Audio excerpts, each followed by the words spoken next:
কাঁদেছে রাতে দিন,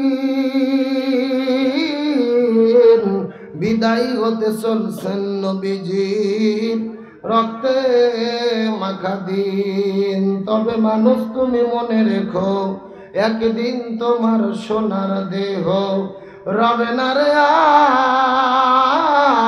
আর, মাটির দেহ মাটির সাথে মিশবে রে ধুলাই।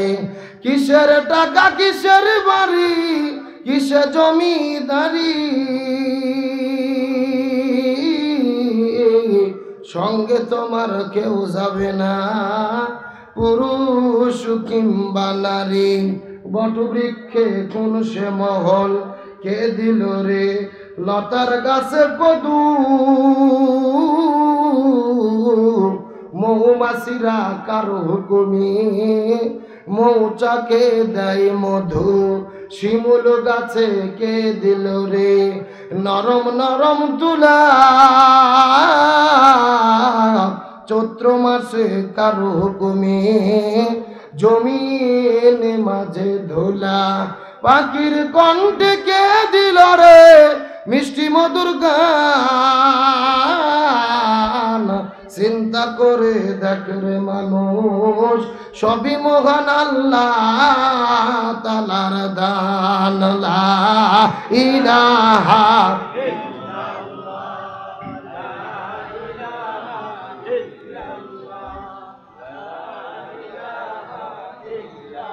আপনারা সকলে থামেন। আপনারা সবাই ঘুমন্ত না জাগ্রত? আরো জোরে বলেন। এবার সাউন্ড মোটা হয়েছে, একটু চিকন করেন তো, ঢ্যাপ ঢ্যাপ করতেছে। সাউন্ড একটু কমায় কথাগুলো ক্লিয়ার করেন। জি, আমার দিকে লক্ষ্য করেন। সবাই বলেন আপনারা ঘুমন্ত না জাগ্রত? আমাদের এলাকাতে দুইটা মহিলা মানুষ ঝগড়া করলে এর চাইতে সাউন্ড বেশি হয়। কথা কি বুঝতে পেরেছেন? তো আপনাদের শক্তি কি মহিলা মানুষের চেয়েও কমে গেছে, নাকি শীত আসার আগে শীতকে লাগছেন? সবাই চিৎকার করে বলেন তো দেখি, জিকির করলে লাভ না ক্ষতি, কম না বেশি? কেমন লাভ জানাবে মোহাম্মদ রসুল্লাহ? সকলে পড়ি সাল্লাল্লাহু। রসুল বলেছেন বুখারী শরীফের হাদিসের ভেতরে, কোনো ব্যক্তি যদি কোরআন শোনার জন্য কোনো মাহফিলে বসে যায় এবং কোরআনের আলোচনা চলতে চলতে সুবহানাল্লাহ, আলহামদুলিল্লাহ, আল্লাহু আকবার এই তাসবিহগুলো পড়তে থাকে, আল্লাহ তাআলা সমস্ত ব্যক্তিদের আমলে নামায় আসমান থেকে জমিন পর্যন্ত যতটুকু ফাঁকা জায়গা আছে পুরো জায়গাকে সওয়াবে ভরপুর করে তাদের আমল নামার ভেতরে লিখে দেয়। আর একটু জোরে বলেন। তাহলে বলেন তো দেখি, সওয়াব কম না বেশি? তাহলে জিকির আস্তে করব না জোরে করব? সুতরাং সবাই একসঙ্গে জিকির করেন, লা ইলাহা, জোরে লা ইলাহা সুবহানাল্লাহ ওয়ালহামদুলিল্লাহ লা ইলাহা। সাদ শুরু যার গ্রহ তারা, আল্লাহ নামের পাগল পারা। সাদ শুরু যার গ্রহ তারা, আল্লাহ নামের পাগল পারা। আমার আল্লাহ নামের এতই দয়া, আল্লাহ নামের এতই মায়া, লুকিয়ে রেখেছেন হে আল্লাহ। লা ইলাহা, জোরে লা ইলাহা, লা ইলাহা ইল্লাল্লাহু মুহাম্মাদুর রাসূলুল্লাহ। সকলে করি সাল্লাল্লাহু। ইমানের পথে অবিচল থেকে আমার মরণ যেন হয়। আমরা ইমানের পথে মৃত্যু চাই কি চাই না? যদি চাই সবাই জবান খুলে একটু আমার সঙ্গে বলেন, ইমানের পথে অবিচল থেকে আমার মরণ যেন তোমার কাছে মিনতি আমার ও গো রহিম রহমান ইমানের পথে অবিচল থেকে আমার মরণ যেন সকল একসঙ্গে ইমানের পথে অবিচল থেকে আমার মরণ যেন সকলে বলি আমিন। আলহামদুলিল্লাহ। পৃথিবীর মানচিত্রে প্রায় 2 শতাধিক স্বাধীন দেশের মধ্যে মুসলিম সংখ্যা গরিষ্ঠ ও দ্বিতীয় বৃহত্তম বাংলাদেশের ঐতিহ্যবাহী নোয়াখালী জেলার অন্তর্গত সোনাইমুড়ি থানায় নয়াহাট ধন্যপুর মহিলা দাখিল মাদ্রাসা এলাকাবাসী ও যুব সমাজের উদ্যোগে আয়োজিত ঐতিহাসিক তাফসিরুল কোরআন মাহফিল। আজকের মাহফিলের সম্মানিত সুযোগ্য সভাপতি মহান আল্লাহ তাআলা যাকে সম্মানিত সভাপতির আসনে কবুল করেছেন, সোনাপুর ইউনিয়ন পরিষদের সম্মানিত সুযোগ্য চেয়ারম্যান, এলাকার সর্বজন শ্রদ্ধাভাজন ব্যক্তিত্ব জনাব আলমগীর হোসেন চৌধুরী সাহেব, তিনি কি উপস্থিত আছেন? বাইরে আমরা সম্মানিত সভাপতির জন্য দোয়া করি, আল্লাহ তাআলা তাকে দিনের জন্য ইসলামের জন্য কবুল করুক। সকলে বলেন আমিন। আজকের মাহফিলের সম্মানিত আমন্ত্রিত উলামায়ে কিরাম, বিশেষ করে আমি আসার পূর্ব মুহূর্ত পর্যন্ত কোরআন এবং হাদিসের আলোকে যিনি অত্যন্ত গুরুত্বপূর্ণ আলোচনা করে শোনালেন, আপনাদের নোয়াখালী অঞ্চলের বিশিষ্ট প্রবীণ আলেমে দ্বীন লক্ষ্মীপুর দারুল উলুম মাদ্রাসার সম্মানিত সুযোগ্য উপাধ্যক্ষ, হাজারো আলেমের ওস্তাদ, বিশিষ্ট ইসলামী চিন্তাবিদ শাইখুল হাদিস মাওলানা ইসমাইল হোসেন দামাত বরকাতুহুম, আমরা দোয়া করি আল্লাহ তাআলা হুজুরকে হায়াতি তাইয়্যিবা সিয়াদি কুল্লিয়া দান করুক। সকলে বলেন আমিন। তবে আপনাদের এই মাহফিলের পোস্টার নিয়ে আমার কিছু আপত্তি আছে। আমি কমিটিকে আগেও বলেছি, এখন আপনাদের জ্ঞাতার্থে বলছি, যেন এই ভুলটা ভবিষ্যতে সামনের বছরগুলোতে না হয়।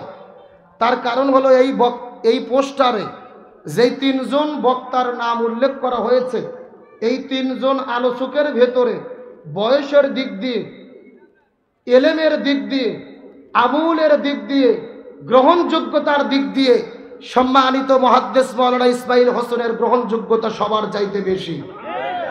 কথা বলেন না কেন? আপনাদের নোয়াখালী অঞ্চলে মাওলানা ইসমাইল হোসেন সাহেবকে চেনে না এমন কোনো লোক নেই। শুধুমাত্র নোয়াখালী অঞ্চল নয়, পুরো বাংলাদেশের মানুষেরা যাকে শ্রদ্ধা করে, ভালোবাসে, যাকে চেনে, সেই মানুষটির নাম সবার নিচে দেওয়া নিঃসন্দেহে এটা দৃষ্টিকটু হওয়ার মতোরই বিষয়। কথা বলেন না কেন? যদিও কমিটি বলেছে, আমরা হুজুরের সঙ্গে যোগাযোগ করেছি, একটা কথা বোঝার চেষ্টা করবেন, প্রত্যেকটা মানুষের শান এবং মান আছে। যেই মানুষটি হাজারো আলেমের ওস্তাদ, আমার মতো আলোচকের ওস্তাদেরও ওস্তাদ তিনি। কথা বলেন না কেন? তিনি আলোচনা যেই সময়ে করুক না কেন, ওনার নামটা যদি উপরে দেওয়া হতো, দ্বিতীয় নম্বরে আমার প্রিয় ভাই রফিকুল্লাহ আফসারির নাম দেওয়া হতো, আমার নাম শেষে দেওয়া হতো, কোনো সমস্যা নেই। আমরা দিনী ভাই কে কখন আলোচনা করব, পোস্টারে লেখা থাকবে, কিন্তু নাম লিখতে গেলে নিঃসন্দেহে যাদের যোগ্যতা বেশি, বয়সে প্রবীণ, সম্মানিত ব্যক্তি, তাদের নামটাই উপরে দেওয়া দরকার। কথা বলেন না কেন? এই কথাটা আমি সরাসরি কেন বলছি? এখানে শত শত মিডিয়া আছে। এই ভুলটা শুধু এখানে নয়, সারা বাংলাদেশে শুরু হয়েছে। আমরা 2 দিনের মধ্যে হঠাৎ বক্তা, ভাইরাল পারসন, এলেম আছে কিনা জানার দরকার নাই, জ্ঞান আছে কিনা জানার দরকার নাই, যাকে লোকজন চেনে বেশি, তার কদর সম্মান বেশি, তার নামটা উপরে দিয়ে প্রবীণ আলেমদের নাম নিচে দেওয়া, আমি এটা বেয়াদবি ছাড়া কিচ্ছু মনে করি না। সুতরাং আমাদের সচেতন হওয়ার দরকার আছে না নাই? আমি বাংলাদেশের সমস্ত মাহফিল কমিটিকে অনুরোধ করে বলবো, আলোচনা যে যখন করে পোস্টারে লিখবেন, হুজুর আগে আলোচনা করুক, সমস্যা নেই, তবে পোস্টার করতে গেলে শ্রদ্ধাভাজন মুরব্বী, শ্রদ্ধাভাজন যারা আলেমে দ্বীন, যারা আমাদের উস্তাদ সমতুল্য মাতার তাজ, তাদের নামটা আমরা ওপরে দেব। এটাই হলো তাদের শান এবং মান। কথা বলেন ঠিক কিনা? আল্লাহ তাআলা আমাদেরকে সঠিক বুঝ দান করুক। সকলে বলেন আমিন। আমার পরে যিনি আলোচনা করবেন, আপনাদের নোয়াখালী জেলার যিনি গর্ব, সারা বাংলাদেশের আলোড়ন সৃষ্টিকারী আলোচক, বিশেষ করে বাংলাদেশের মধ্যে এলাকার ভাষায় আলোচনা করে সবচাইতে বেশি পরিচিত আমি মনে করি আপনাদের নোয়াখালী জেলার যে নোয়াখালী একটা আঞ্চলিক ভাষা, এই ভাষাকে বেশি পরিচিত করেছে আমার প্রিয় ভাই রফিকুল্লাহ আফসারী। কথা কোন ঠিক কিনা? তিনি যদিও হাসি খুশি মজা দিয়ে কথা বলেন, প্রতিটা কথার পিছনে কোরআন হাদিসের দলিল আছে না নাই? আমি তাকে বড় ভাই হিসেবে শ্রদ্ধা করি, সেও আমাকে ছোট ভাই হিসেবে ভালোবাসে। আমরা দোয়া করি আমার প্রিয় ভাই মুহাদ্দিস রফিকুল্লাহ আফসারী আল্লাহ তাআলা আরো দীর্ঘ হায়াত দান করুন, তার ইলম এবং আমলে বারাকা দান করুক, সকলে বলেন আমিন। আমার সামনে উপস্থিত দিনদার পরেশগার ইমানদার মুত্তাকি ভাইরা, মঞ্চ উপস্থিত বিভিন্ন শ্রদ্ধাভাজন ব্যক্তিবর্গ, আমার সামনে উপস্থিত প্রিয় বন্ধুগণ, পর্দার অন্তরালে আমার মা বোনেরা আছে না নাই? আরো জোরে বলেন আছে না নাই? তাদের জন্যও আলোচনা করা দরকার, যেহেতু ওনারাই দেশের সরকার। কতক্ষণ ঠিক কিনা? ক্ষমতায় আসতেছে বারবার, আর সমাজটাকে পুড়িয়ে করতেছে সার খার। কতক্ষণ ঠিক কিনা? সুতরাং আজকের মাহফিল থেকে তাদের জন্যও কিছু বলা দরকার। সকলের প্রতি শ্রেণী মোতাবেক শুভেচ্ছা জ্ঞাপন করে এই মুহূর্তে জানতে চাচ্ছি আপনারা সকলে কেমন আছেন? আলহামদুলিল্লাহ রাব্বিল আলামিন। যে আল্লাহ তাআলা দয়া করে মায়া করে মহব্বত করে আরামের ঘুম থেকে পৃথক করে কোরআনের মহব্বতে জান্নাতের বাগানে আসার এবং বসার মতো সুযোগ দান করলেন, সে আল্লাহর প্রতি আপনারা খুশি না বেজার? কম না বেশি? যদি হয়ে থাকেন খুশি, মুখে নিয়ে হাসি, উঁচু করে কাল্লা সকলে একসঙ্গে পড়ছি আলহামদুলিল্লাহ। আরো জোরে বলি আলহামদুলিল্লাহ। রব্বানা লাকাল হামদ হামদান কাসীরান তাইয়িবান মুবারাকান ফীহি। আমরা প্রশংসা আদায় করলাম কার? আরো জোরে বলেন কার? প্রশংসা পাওয়ার একমাত্র যোগ্য মালিক কে? ইবাদত করব কার? দাসত্ব করব কার? গোলামি করব কার? আইন মানব কার? প্রশংসা করলাম কার? লাভ হলো কার? আল্লাহর। আপনাদের নোয়াখালী জেলার কোনো লোক যদি আল্লাহর প্রশংসা আদায় না করে, আল্লাহর কি খুব বেশি ক্ষতি হয়ে যাবে? আল্লাহর পাওয়ার কমে যাবে? তাহলে চিৎকার করে বলেন প্রশংসা আদায় করলে কার লাভ? আমাদের বলেন না, বলেন আমার লাভ। জোরে বলেন কার লাভ? আমরা নিজেরা নিজেদের লাভ চাইতে চাই না? খুশি হয়ে চিৎকার করে বলতেছে আলহামদুলিল্লাহ। সম্মানিত উপস্থিত হাজিরিন, আমরা সকলে এসেছি কোরআনের মাহফিলে। জোরে বলেন কিসের মাহফিল? এ ভাই সকলে কথা না বললে কিন্তু ওয়াজ হবে না। সবাই একটু আমার সঙ্গে কথা বলার চেষ্টা করবেন, তার কারণ বক্তা যত ভালোই হোক, যদি শ্রোতা ভালো না হয় ওয়াজ ভালো হওয়া সম্ভব। আমি অন্য ধরনের বক্তা ভাই, আমি ওয়াজ করব, আপনারা বসে থাকবেন চুপ করে, এ সুযোগ নেই। আমি যতক্ষণ ওয়াজ করব আমার সাথে আপনাদেরও ওয়াজ করা লাগবে। পারবেন তো ইনশাল্লাহ? সবাই জবান খুলে বলেন তো আমরা কিসের আলোচনা শুনতে এসেছি? কোরআনের মাহফিলে কোরআনের হক কথা বলতে গেলে সমস্যা আছে না নাই? বর্তমানে বাংলাদেশের যে পরিবেশ চলতেছে, এমনও লোক আমাদের সমাজে তৈরি হয়েছে যারা সব সহ্য করতে পারে, কিন্তু কোরআনের হক কথা সহ্য করতে পারে না। আরো জোরে বলেন। আর আমরা যারা বর্তমানে বাংলাদেশে বক্তা, এই বক্তাগুলো আসি বড় মুসিবতে, আসি বড় মুসিবতে। মানে যেখানে যায়, যাওয়ার পরে কান পড়া শুরু হয়, কান পড়া। একজন এদিক থেকে আসে বলে হুজুর রাজনীতির কোনো বক্তব্য দিবেন না, আবার আরেকজন এই পাশ থেকে আসে বলে হুজুর কোনো দলের বিরুদ্ধে কোনো কথা বলবেন না। এমনকি আজকে যে আপনাদের মাহফিলে এসেছি, অনেকেই বলেছে হুজুর যেহেতু দেশের পরিবেশ পরিস্থিতি ভালো না, হিসেব করেই কথা বলা দরকার। কথা কি বুঝতে পেরেছেন? এখন আপনাদের জিজ্ঞাসা করি, বলেন তো দেখি, এটা কি কোনো রাজনীতির মাহফিল? কোনো দলীয় মাহফিল? এটা কিসের মাহফিল? এই মাহফিলে সব দলের লোক আছে না নাই? আওয়ামী লীগের লোক কথা কয় না কেরে? বাংলাদেশের সবচাইতে বড় দল বাংলাদেশ আওয়ামী লীগের সাধারণ সম্পাদক ওবায়দুল কাদের মন্ত্রীর বাড়ি কোন জেলা? নোয়াখালী জেলাতে আওয়ামী লীগ নাই? কথা বলেন না কেন আপনারা? চিৎকার করে বলেন আওয়ামী লীগের লোক, বিএনপির লোক, 2-4টা যুদ্ধ অপরাধী জামাতির লোক, চরমনাইয়ের মুরিদ, তাবলীগ, হেফাজত, এখন সব দলের লোক যেই মাহফিলে আছে ওই মাহফিলে যদি আমি দলীয় বক্তব্য দেই আমাকে আপনারা যেতে দেবেন? এখন আমি যদি আওয়ামী লীগের বিরুদ্ধে ওয়াজ করি, আওয়ামী লীগের এক ভাই যদি এই পাশ থেকে আসে আমাকে জোরে একটা ঘুতো মারে, আবার যদি বিএনপির বিরুদ্ধে ওয়াজ করি, বিএনপির আর এক ভাই যদি এই পাশ থেকে এসে আর এক ঘুতো মারে, আমি ছোট বক্তা ঘুতি করতে কুপকাত। কতক্ষণ ঠিক কিনা? সুতরাং কোরআনের মাহফিলে দলীয় রাজনীতির কোনো বক্তব্য হবে, তবে কোরআনের মধ্যে যেই বক্তব্য আছে সেটা আমাকে বলতেই হবে। নবীর জীবনের মধ্যে যেই আদর্শের কথা আছে সেটা আমাকে বলতেই হবে। এখন কোরআনের কথা শুনতে গিয়ে, রসুলের আদর্শের কথা শুনতে গিয়ে আপনার শরীরে যদি চুলকানি শুরু হয়, মনে করতে হবে আপনার ভেতরে অ্যালার্জি ব্যারাম আছে। কথা বলেন ঠিক কিনা? সুতরাং কোরআনের মাহফিলে এসেছে, কোরআনের হক কথা বলবো। আমি প্রধান বক্তা, আমার মন গড়া কোনো বক্তব্য হবে না, সভাপতির মন মতো বক্তব্য হবে না, কমিটির মন মতো বক্তব্য হবে না, বক্তব্য হবে কোরআন থেকে, রসুলের সুন্নাহ থেকে। সুতরাং কোরআন সুন্নাহর হক কথা বলবো, হক পথে চলবো। প্রয়োজনে কোরআনের কথা বলতে গিয়ে, কোরআনের কথা শুনতে গিয়ে, কোরআনের পথে চলতে গিয়ে, কোরআনের আন্দোলন করতে গিয়ে নিজের জীবনের সর্বোচ্চ বিলিয়ে দেব, কোনো বাতিলের কাছে মাথা নত করব না। কারা কারা রাজি আছেন দুটি হাত আল্লাহকে তুলে দেখায়।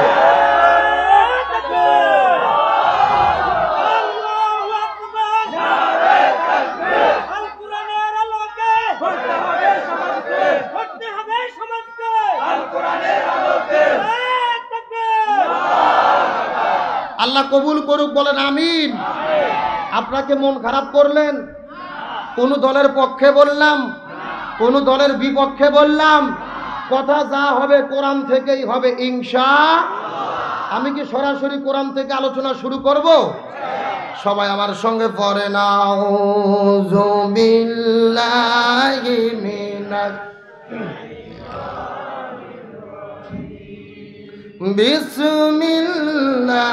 বিসমিল্লাহির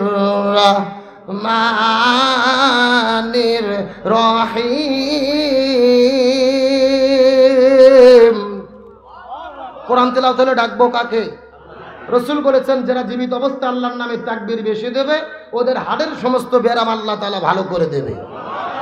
চিৎকার করে বলেন তো দিকে আল্লাহু আকবার।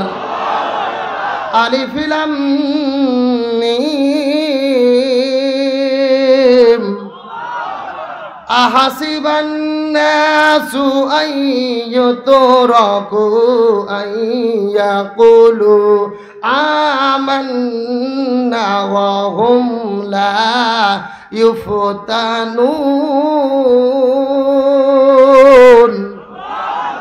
ওয়ালাকাদ ফাতান্নাল্লাযীনা মিন ক্বাবলিহিম ফালায়া'লামান্নাল্লাহুল্লাযীনা সাদাকু ওয়ালা ইয়া'লামান্নাল কাযিবিন।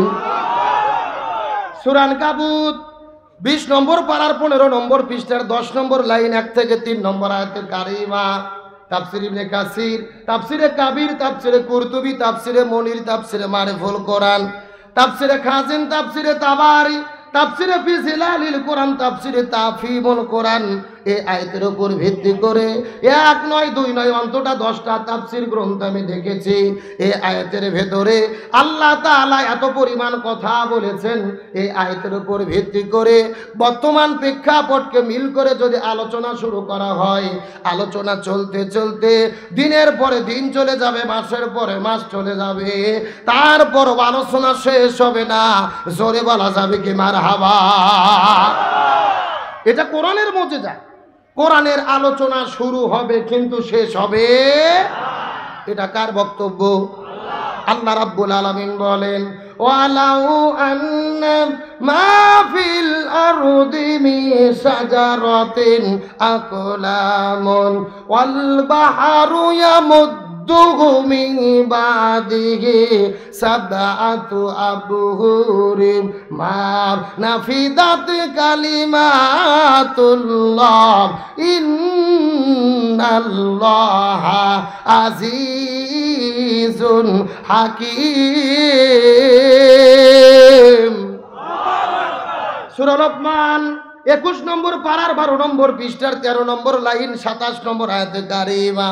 তাফসীর ইবনে কাসির থেকে বলতেছি, আল্লাহ রাব্বুল আলামিন বলে, ও পৃথিবীর মানুষেরা ভালো করে বোঝার চেষ্টা করো, আমি তোমাদেরকে যে কোরআন দান করেছি, এই কোরআনের যদি তোমরা একটা শব্দের ব্যাখ্যা করতে চাও, চিৎকার করে বলেন তো দেখি কয়টা শব্দ?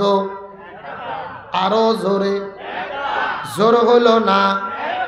আল্লাহ রাব্বুল আলামিন চ্যালেঞ্জ করে বলেন, আমি তোমাদেরকে যে কোরআন দান করেছি, এই কোরআনের যদি তোমরা একটা শব্দের ব্যাখ্যা করতে চাও, আর একটা শব্দের ব্যাখ্যা করার জন্য আমি আল্লাহ তাআলা গোটা পৃথিবীতে যত বৃক্ষ সৃষ্টি করেছি, মিন শাজারাতিন আকলামুন, সমস্ত বৃক্ষগুলিকে কেটে কেটে যদি তোমরা কলম বানাও, ওয়াল বাহরু ইয়ামুদ্দুহু, আর সমুদ্রের পানিগুলোকে যদি তোমরা কালি বানিয়ে নাও, তামাম পৃথিবীর বৃক্ষ কলম আর 7 সমুদ্রের পানিকে একত্রিত করে যদি তোমরা লেখা শুরু করো, আল্লাহ তাআলা চ্যালেঞ্জ করে বলেন, লিখতে লিখতে তামাম পৃথিবীর বৃক্ষ কলম ফুরে যাবে, 7 সমুদ্রের পানি কালিও ফুরে যাবে, তারপরে কোরআনের একটা শব্দের ব্যাখ্যা লিখে কখনোই শেষ করা যাবে না।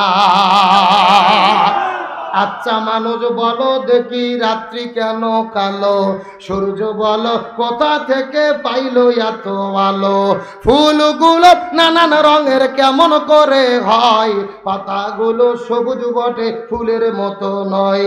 দুধ কেনে এত সাদা, মরিচ কেনে ঝাল? আমগুলো পাকলে বলো কেমনে হয় তা লাল? আরে পশু পাখি কয় না কথা, মানুষ কেনে কয়? বলো মানুষ বলো দেখি কিভাবে তা হয়? ভাবি সবই মহান প্রভুর দান, নত শিরে সেজদা করো হে মুসলমান। আরে ডিমগুলো একই রকম, পার্থক্য নেই মোটে, তবে সাদা কালো বাচ্চাগুলো কেমন করে ফোটে?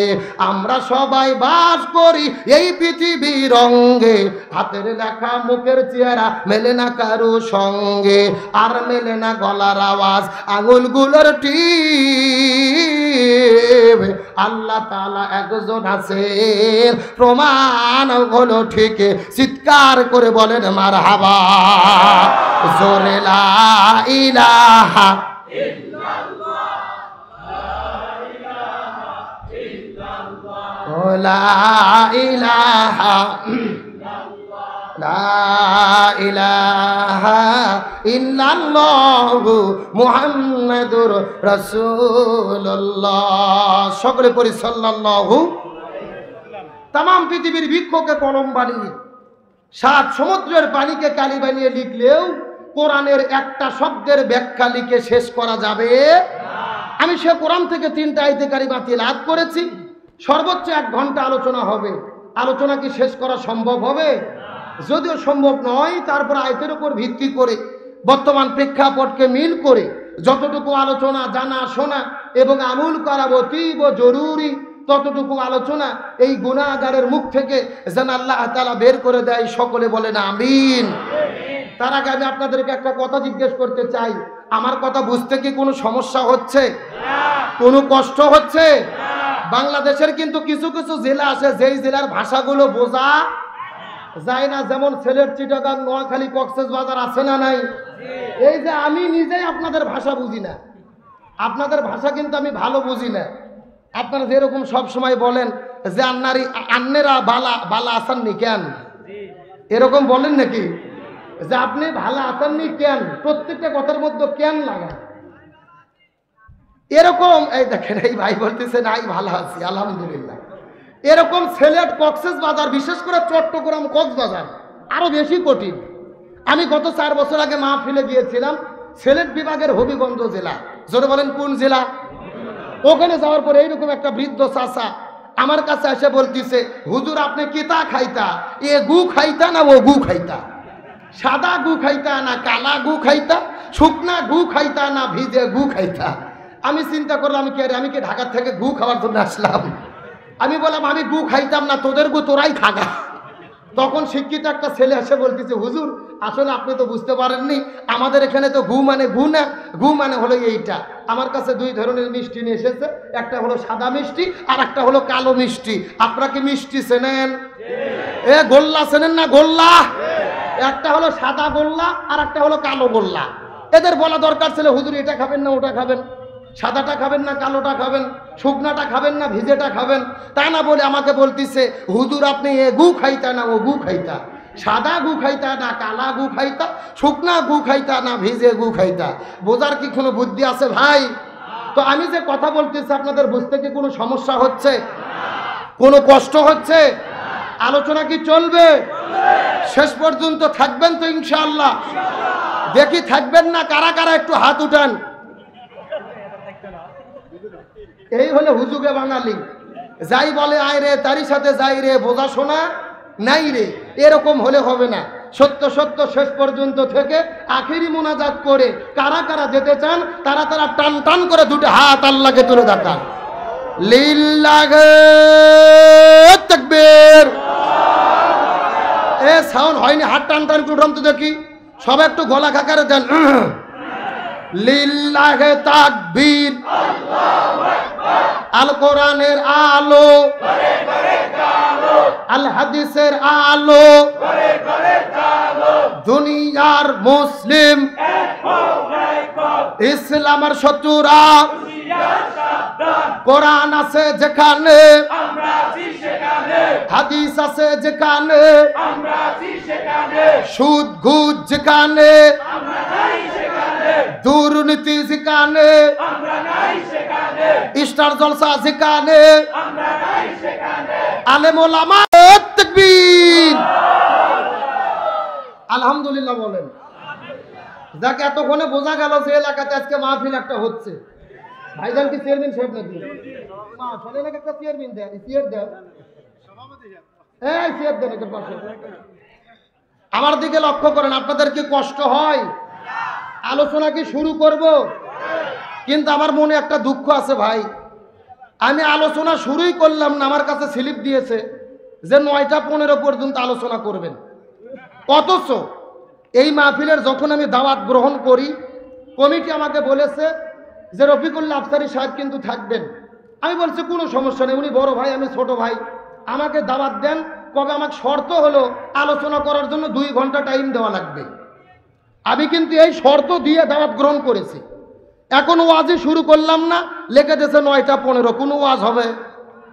তা আমাকে এখানে খামাখা দাওয়াত দেওয়ার দরকার কি ছিল? বগুড়া থেকে আসলাম 600 কিলো দূর থেকে। আমি কমিটিকে অনুরোধ করে বলবো, আপনারা একটু আমার জন্য টাইম বাড়ানোর চেষ্টা করেন। আমার আফসারি ভাইয়ের বাসা কিন্তু লাকসাম, এখান থেকে 30 কিলো, আমার বাড়ি বগুড়া 600 কিলো। সকাল 6টা থেকে অবরোধ, বিপদ আমারই বেশি, তাড়াতাড়ি যাওয়া পারলে ভালো। কথা কর না কে? আমি যদি 30 মিনিট বেশি ওয়াজ করতে পারি, সমস্যা কি? কমিটিকে অনুরোধ করে বলবো আমার টাইমটা বাড়ানোর চেষ্টা করেন। আপনারা কি রাজ আমার কথার সঙ্গে একমত? দেখা যাক, আপনারা যদি ঠিক থাকেন সবাই ঠিক থাকবে ইনশাআল্লাহ। এখন আমি সরাসরি কোরআন থেকে কি তাফসীর শুরু করব?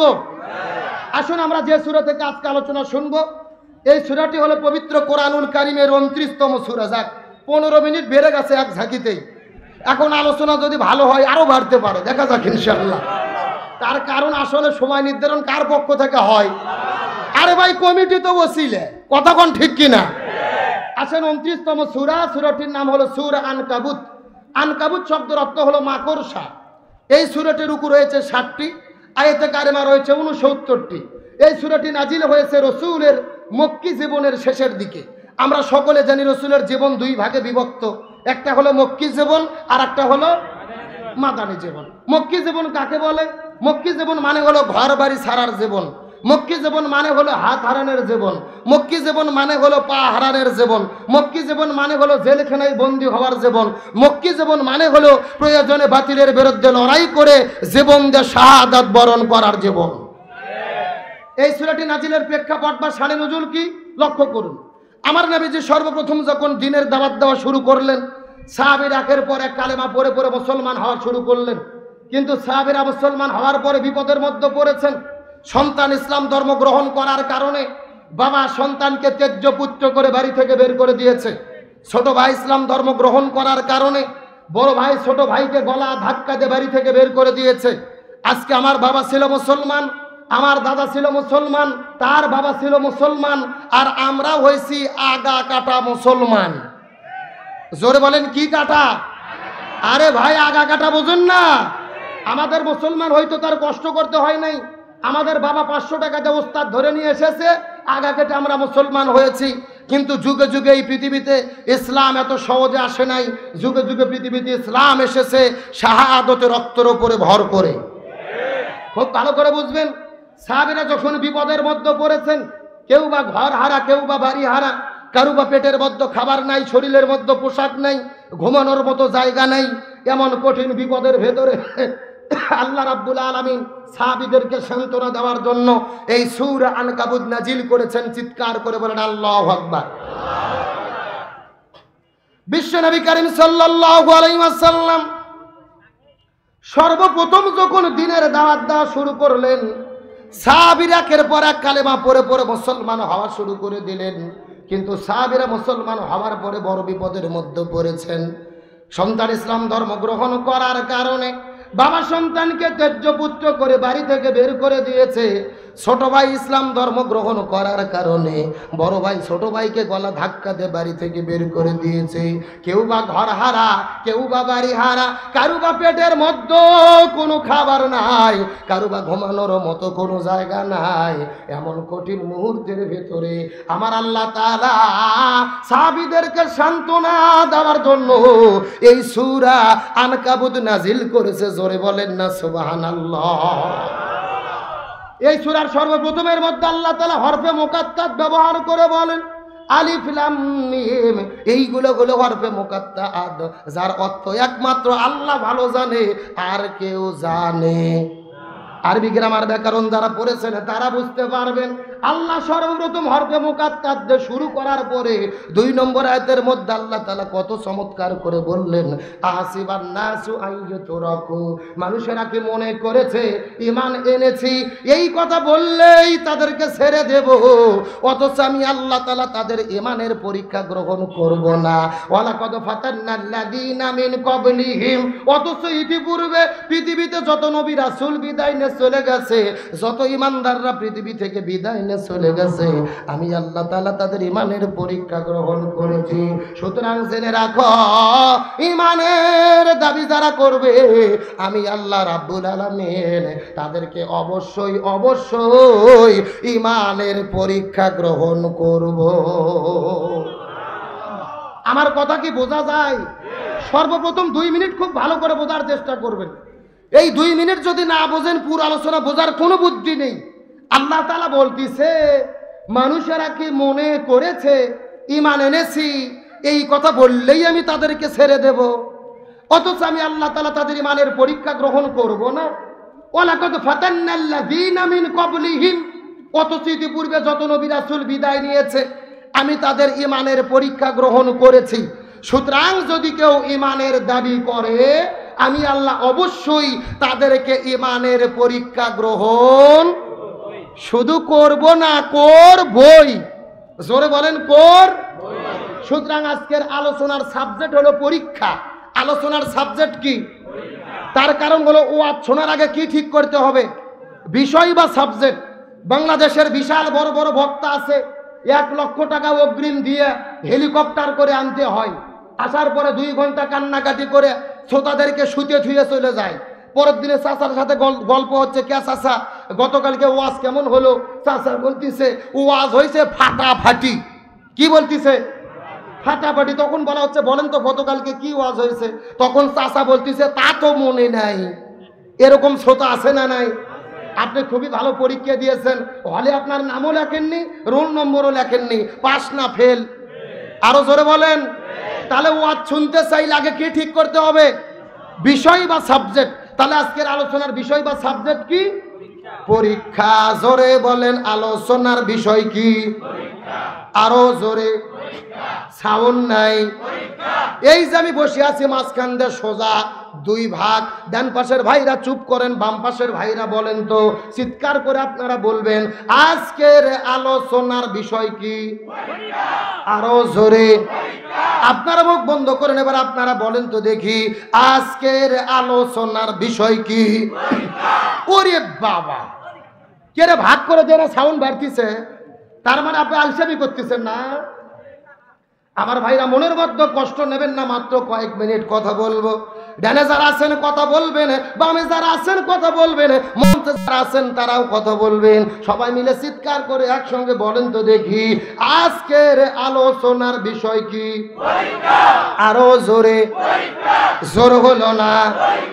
ও নোয়াখালীর মুসলমান, বোঝার চেষ্টা করবেন, আমি কিন্তু আপনাদের ভেতরে আজকে দীর্ঘক্ষণ আলোচনা করব না, মাত্র কয়েক মিনিটের ভেতরে একটা মেসেজ আপনাদেরকে বিদায় নিয়ে চলে যাওয়ার চেষ্টা করব।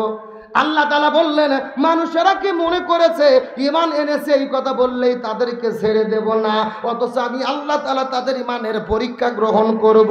একই কথা আল্লাহ সূরা বাকারার 214 নম্বর আয়াতের ভেতরে বলেন আমা হাসিবিতুম আন তাদখুলুল জান্নাহ, মানুষেরা কি মনে করেছে ঈমান এনেছে এই কথা বললেই তাদের ছেড়ে দেব, অথচ আমি আল্লাহ তাআলা তাদের ঈমানের পরীক্ষা গ্রহণ করব না। অথচ কত নবী রাসূল পৃথিবী থেকে বিদায় নিয়ে চলে গেছে ঈমানের পরীক্ষা দিতে দিতে, কেউ বা হাত হারাইছে, কেউ বা পা হারাইছে, কেউ বা চক্ষু হারাইছে, কেউ বা জীবনের শহীদ হয়ে বিদায় নিয়ে চলে গেছে। ঈমানের পরীক্ষা দিতে দিতে তারা সহ্য করতে পারে না, আকাশের দিকে তাকিয়ে চিৎকার করে বলেছে মাতা নাসরুল্লাহ, কখন আল্লাহর পক্ষ থেকে সাহায্য আসবে?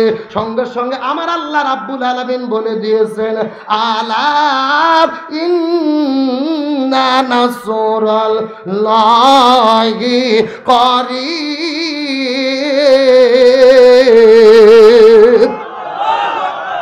আল্লাহ তাআলা ডাক দিয়ে বলেন মানুষের ঈমানের পরীক্ষা যেখানে শেষ হয়ে যায় ওই জায়গার মধ্যে আমি আল্লাহ তাআলা আমার সাহায্য শুরু হয়।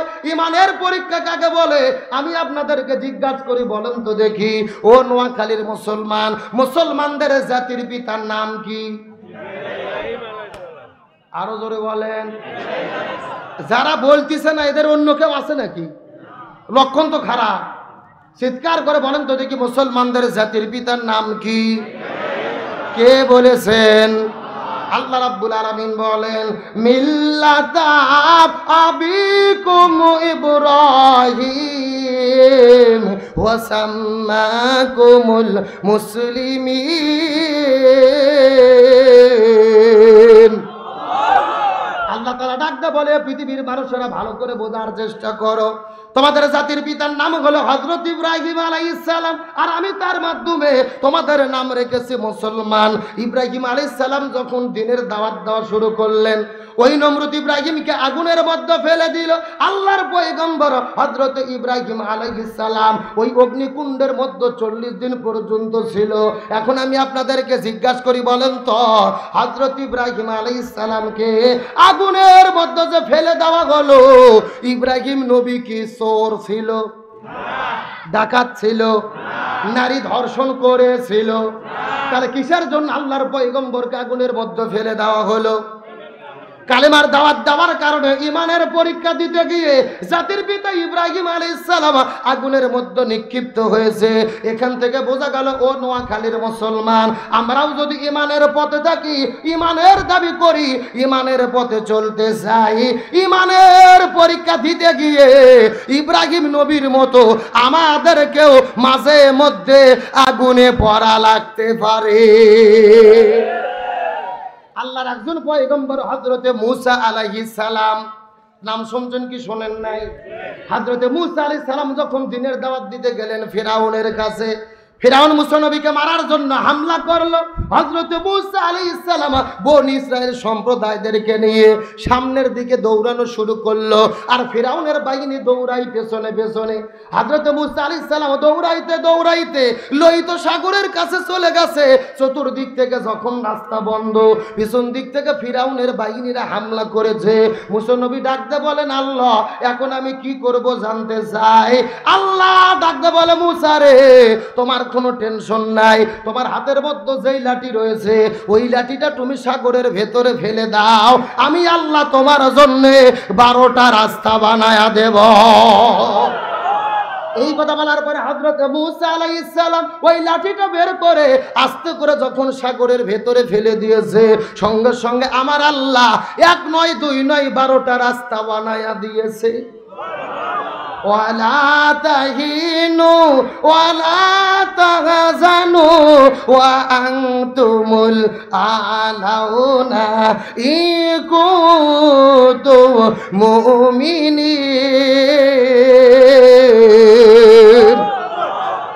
আল্লাহ বলে, এই ইমানদারেরা তোমাদের জন্য কোনো ভয় নাই, কোনো টেনশন নাই। যদি ইমানদার হতে পারো, বিপদের মধ্যে পড়লে আমি আল্লাহ তাআলা তোমাদেরকে সাহায্য করব। আমার প্রিয় বন্ধুগণ, মুসলমান ভাইরা চিৎকার করে বলেন তো, মূসা আলাইহিস সালাম যখন লাঠি ফেলে দিল, আল্লাহ কয়টা রাস্তা বানাইছে? আরো জোরে, জোর হলো না। এখন আমি আপনাদেরকে জিজ্ঞাসা করি, বলেন তো দেখি, আল্লাহ যদি 12টা রাস্তা না বানাইয়া একটা রাস্তা বানাইতো, মুসা নবী ওই পথ দিয়ে যাইতে পারতো কি পারতো না? কিন্তু আল্লাহ 12টা রাস্তা কেন বানাইলো, একটা রাস্তা না বানাইয়া? এর পেছনে রহস্য আছে না নাই? এই আয়াতের ব্যাপারে প্রত্যেকটা মুফাসসির কিরাম একমত পোষণ করেন, সমস্ত উলামায়ে কিরাম একমত পোষণ করেন। আল্লাহ তাআলা বুঝাইতে চায়, এ পৃথিবীর ইমানদারেরা, তোমাদের জন্য কোনো ভয় নাই, তোমাদের জন্য কোনো টেনশন নাই। ইমানদার ব্যক্তিদেরকে ওই জালেমেরা বিদায় করার জন্য, বিপদের মধ্যে ফেলে দেওয়ার জন্য, জালেমেরা একটা রাস্তা যদি বন্ধ করে, আমি আল্লাহ একটা রাস্তা বন্ধ হলে একটা রাস্তা দেখাইয়া দেই না, তারা একটা রাস্তা বন্ধ করে, আর আমি আল্লাহ ইমানদারদের জন্য 12টা রাস্তা বানায়া দেই। তারা রাস্তা বন্ধ করে, একটা আল্লাহ দেখাই দেয় কয়টা? হযরত মূসা আলাইহিস সালাম যখন ওই রাস্তাতে দৌড়ানো শুরু করলেন, মূসা আলাইহিস সালাম বনী ইসরাইল সম্প্রদায়দেরকে নিয়ে দৌড়াইতে দৌড়াইতে যখন লোহিত সাগরের মাঝখানে চলে গেছে, এইদিকে ফিরাউনের বাহিনীরা সাগরের ওই পাশে চলে এসেছে। ফিরাউন মনে মনে চিন্তা করে, মূসা নবীর বাহিনী যেহেতু যেতে পেরেছে, আমরাও যেতে। আর আল্লাহ তাআলা মনে মনে শুধু বলতিছে আয়। আল্লাহ কি বলতিছে? আল্লাহ মনে মনে বলতিছে আয়, মার হবে জাগা মতো, মার হবে, এ শূন্যস্থান পূরণ করেন, মার হবে, মার হবে আয়। কে বলতিছে? এই কথা বলার পরে ফিরাউন তার বাহিনীকে নিয়ে যখন ওই লোহিত সাগরের মধ্যে নেমে পড়লো, দৌড়াইতে দৌড়াইতে ওই ফিরাউনের বাহিনীরা যখন সাগরের মাঝখানে চলে গেছে, ওইদিকে মূসা আলাইহিস সালাম তার বাহিনীকে নিয়ে সাগরটা পার হয়ে চলে গেছে। আর ফিরাউন যখন লোহিত সাগরের ভেতরে, আল্লাহ তাআলা ডাক দে বলে, সাগর রে, আমি আল্লাহ তাআলা ছাড় দেই কিন্তু একেবারে ছেড়ে দেই না, আমি আল্লাহ ধরি না কিন্তু একবার ধরলে ছাড়ি না। এ সাগরের পানি রে, আর তো সহ্য করা যাবে না। এই ফিরাউন তো সেই ফিরাউন, যেই ফিরাউন ছিল তরমুজের ক্ষেতের কর্মচারী। কিসের ক্ষেত? যেই ফিরাউন ছিল তরমুজের ক্ষেতের কর্মচারী, সেখান থেকে হয়েছে গোরস্থানের দারোয়ান, সেখান থেকে 2 নম্বর ভোট করে হয়েছে প্রধানমন্ত্রী। আর প্রধানমন্ত্রী হওয়ার পরে ঘোষণা করেছে, আমি আল্লাহকে মানি না, আনা রব্বুকুমুল আলা, আমি আল্লাহ এতদিন ছাড় দিছি কিন্তু এখন ছেড়ে দেব না, আমি আল্লাহ ধরি না কিন্তু একবার ধরলে ছাড়ি না। ওরা সাগরের পানি রে, ওই ফিরাউন আমি আল্লাহ আমাকে অস্বীকার করেছে, তোরা এখন ফিরাউনকে চাপা দে। জোরে বলেন কি দে? আরো জোরে, জোর হলো না। ফিরাউনকে চাপা দেওয়ার পরে বিদায় নিয়ে চলে গেল। ফিরাউন বিদায় নিয়ে চলে গেছে, তার লাশটা কিন্তু পৃথিবী থেকে বিদায় নাই নাই। এখনো মিশর দেশের ভেতরে পিরামিডের মধ্যে ফিরাউনের লাশ আছে না নাই? আল্লাহ কেন তার লাশটাকে হেফাজত করে রাখলো, এর পেছনে রহস্য আছে না নাই? আল্লাহ তাআলা বুঝাইতে চাই, এই ফিরাউনই শেষ ফিরাউন না, কিয়ামত পর্যন্ত যুগে যুগে আরো ফিরাউন আসবে। আমার কথা বোঝা যায়? ওয়াজ কিন্তু বাংলাদেশের ওয়াজ হচ্ছে না, ওয়াজ হচ্ছে মিশর দেশের। জোরে বলেন কোন দেশের? একদম বাংলাদেশের কোনো ওয়াজ হবে না, মিশর দেশের ওয়াজ হবে। ওয়াজ কি বুঝাতে চাই আর ওয়াজে কি বলা হচ্ছে আপনাদের বুদ্ধিতে বুঝে নেওয়া লাগবে। এ কথা কর না কে? আবার প্রিয় বন্ধুগণ মুসলমান ভাইরা কথাগুলো বোঝার চেষ্টা করবেন।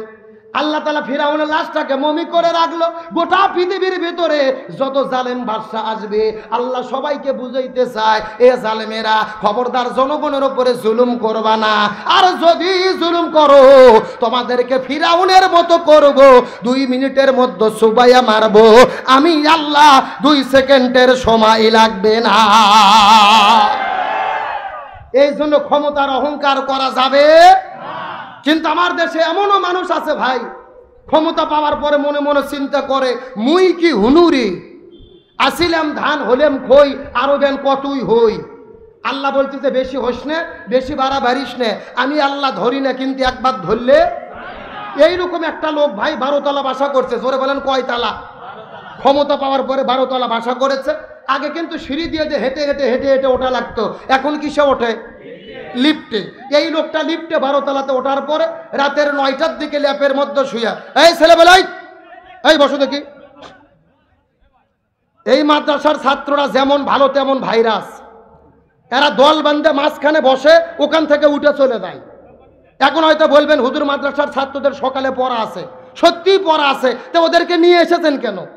ওদের ওয়াজ শোনার চাইতে সকালবেলা কোরআন পড়া বেশি জরুরি, কথা কন না কে? এখন আপনি নিয়ে এসে বসে দিয়েছেন, মাঝখান থেকে 20 জন লোক উঠে যাবে, দেখতে খারাপ লাগে না? যেহেতু এসেছে শেষ করে যেতে হবে। ওই ছাত্রদের দোষ নাই, দোষ হলে এদের সঙ্গে একটা শিক্ষক আছে, ওদেরকে বলছে তোরা চলে আয়, খবরদার এরকম বেদবি করার কোনো সুযোগ। আমার প্রিয় বন্ধুগণ মুসলমান ভাইরা লক্ষ্য করেন, কয়তলা বাসা করছে? 12 তলা বাসা করে রাত 9টার দিকে লিফটে ওঠার পরে ল্যাপের মধ্যে কম্বলের মধ্যে শুইছে। শোয়ার পরে মনে মনে বলতেছে আমাকে এখান থেকে নামাই কে? নামাই এই কথা বলে রাত 9টার দিকে ল্যাপের মধ্যে শুয়ে ঘুম পাড়তেছে। কিন্তু গত 4 বছর আগে ফজর নামাজের আগে হালকা করে একটু ঝাঁকি হয়েছিল ভাই, মনে আছে? আপনাদের মনে আছে? এমন একটা ঝাঁকি হয়েছে, ও ঘুমের থেকে লাফ দিয়ে উঠে ছাড়িয়ে দৌড়, এক দৌড়ে নিচে যায়, দেখতেছে পরনো লুঙ্গি নাই। জোর বলেন কি নাই? মানে লুঙ্গি যার ল্যাপের মধ্যে পেঁয়াজ লাগে আছে মনেই নাই। তার মানে কি বোঝা গেল? যে আল্লাহ তাআলা 12 তালাতে উঠতে পারে, আবার ওই আল্লাহ চাইলে ন্যাংটা করে নামাতে পারে। সুতরাং অহংকার করার কোনো সুযোগ। তাহলে বলেন তো দিক আজকের আলোচনার বিষয়টা কি? আরো জোরে বলেন। আমার প্রিয় বন্ধুগণ মুসলমান ভাইরা গভীর মনোযোগ বোঝার চেষ্টা করবেন। আমি আপনাদেরকে ইমানের পরীক্ষা সম্পর্কে আলোচনা করতেছি, কিন্তু বর্তমানে পৃথিবীর ভিতরে ইমানের পরীক্ষা আমরা নিজে চোখে দেখতে পারতেছি। বর্তমানে পৃথিবীর ভিতরে সবচাইতে ইমানের বেশি পরীক্ষা দিচ্ছে ফিলিস্তিনের মুসলমান ভাইরা। সেই জায়গার মধ্যে প্রতিদিন হাজারো মুসলমানদেরকে গুলি করে করে হত্যা করা হচ্ছে, ছোট ছোট শিশু বাচ্চাদেরকে গুলি করে করে হত্যা করা হচ্ছে, এমনকি গর্ভবতী মহিলাদেরকে টার্গেট করে করে তারা পেটের মধ্যে গুলি করে। একটা সাংবাদিক জিজ্ঞেস করেছে আপনারা মহিলাদের পেটের মধ্যে কেন গুলি করেন জানতে চায়। এমন সময় জালেমেরা ডাকতে বলে একটা তো গুলির তো অনেক দাম, একটা গুলি দিয়ে একজন মানুষকে হত্যা করলে হবে না, ওই গর্ভবতী মহিলাদের পেটের মধ্যে গুলি করার মাধ্যমে একটা গুলি করে আমরা 2 জনকে বিদায় করে দিচ্ছি। এই বর্তমানে ইসরায়েলের হানাদার বাহিনীরা কত খারাপ, কত খারাপ।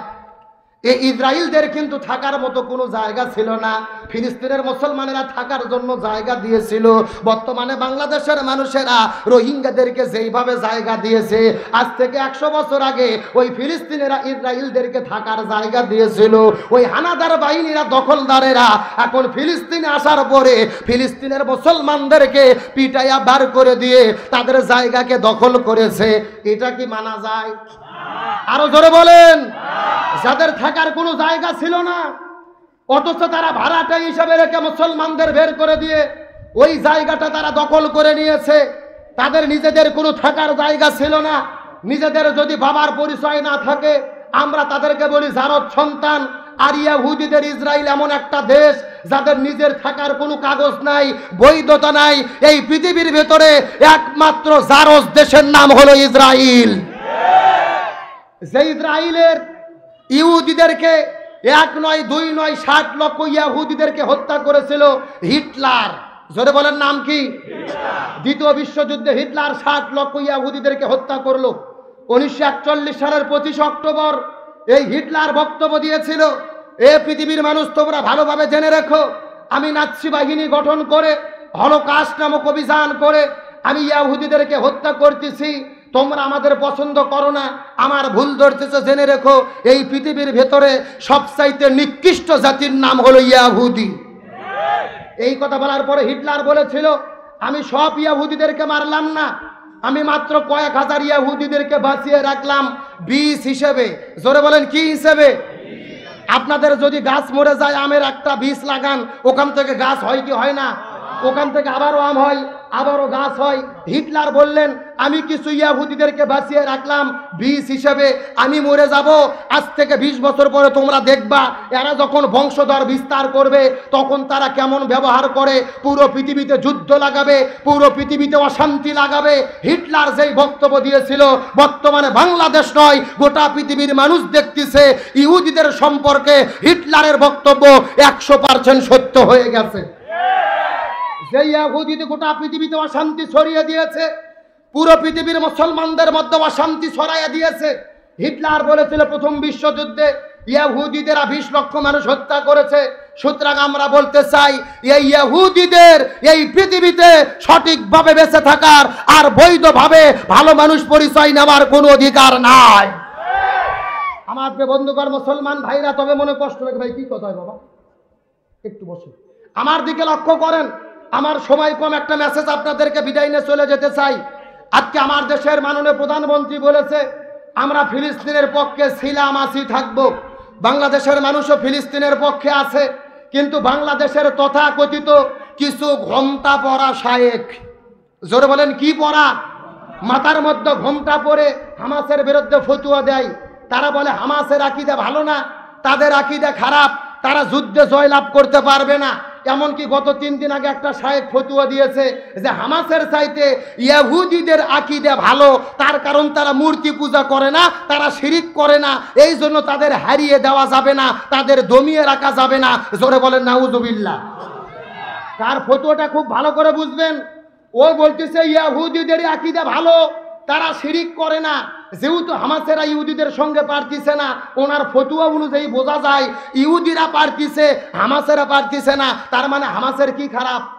আকীদা খারাপ। মানে অ্যাঙ্গেল করে করে ফতুয়া দিয়ে মূলত তারা ইসরায়েলের পক্ষে দালালি করতেছে। কথা বলে না কেন? তারা সময় অসময়ে কাজে লাগিয়ে ইসরায়েলের পক্ষে দালালি করে। তারা ফতুয়া দিল যে ইহুদিরা শিরিক করে না। ইহুদিরা শিরিক করে কিনা আমাদের কোরআন থেকে জানার দরকার আছে না নাই? লক্ষ্য করুন, আল্লাহ তাআলা সূরা তাওবার 30 নম্বর আয়াতের মধ্যে বলেছে, নিঃসন্দেহে ইহুদিরা মনে করে ওজাইর হলো আল্লাহর পুত্র, খ্রিস্টানরা মনে করে মাসিহ হলো আল্লাহর পুত্র। আমার কথা আপনাদের কাছে প্রশ্ন, আল্লাহর কি কোনো সন্তান আছে?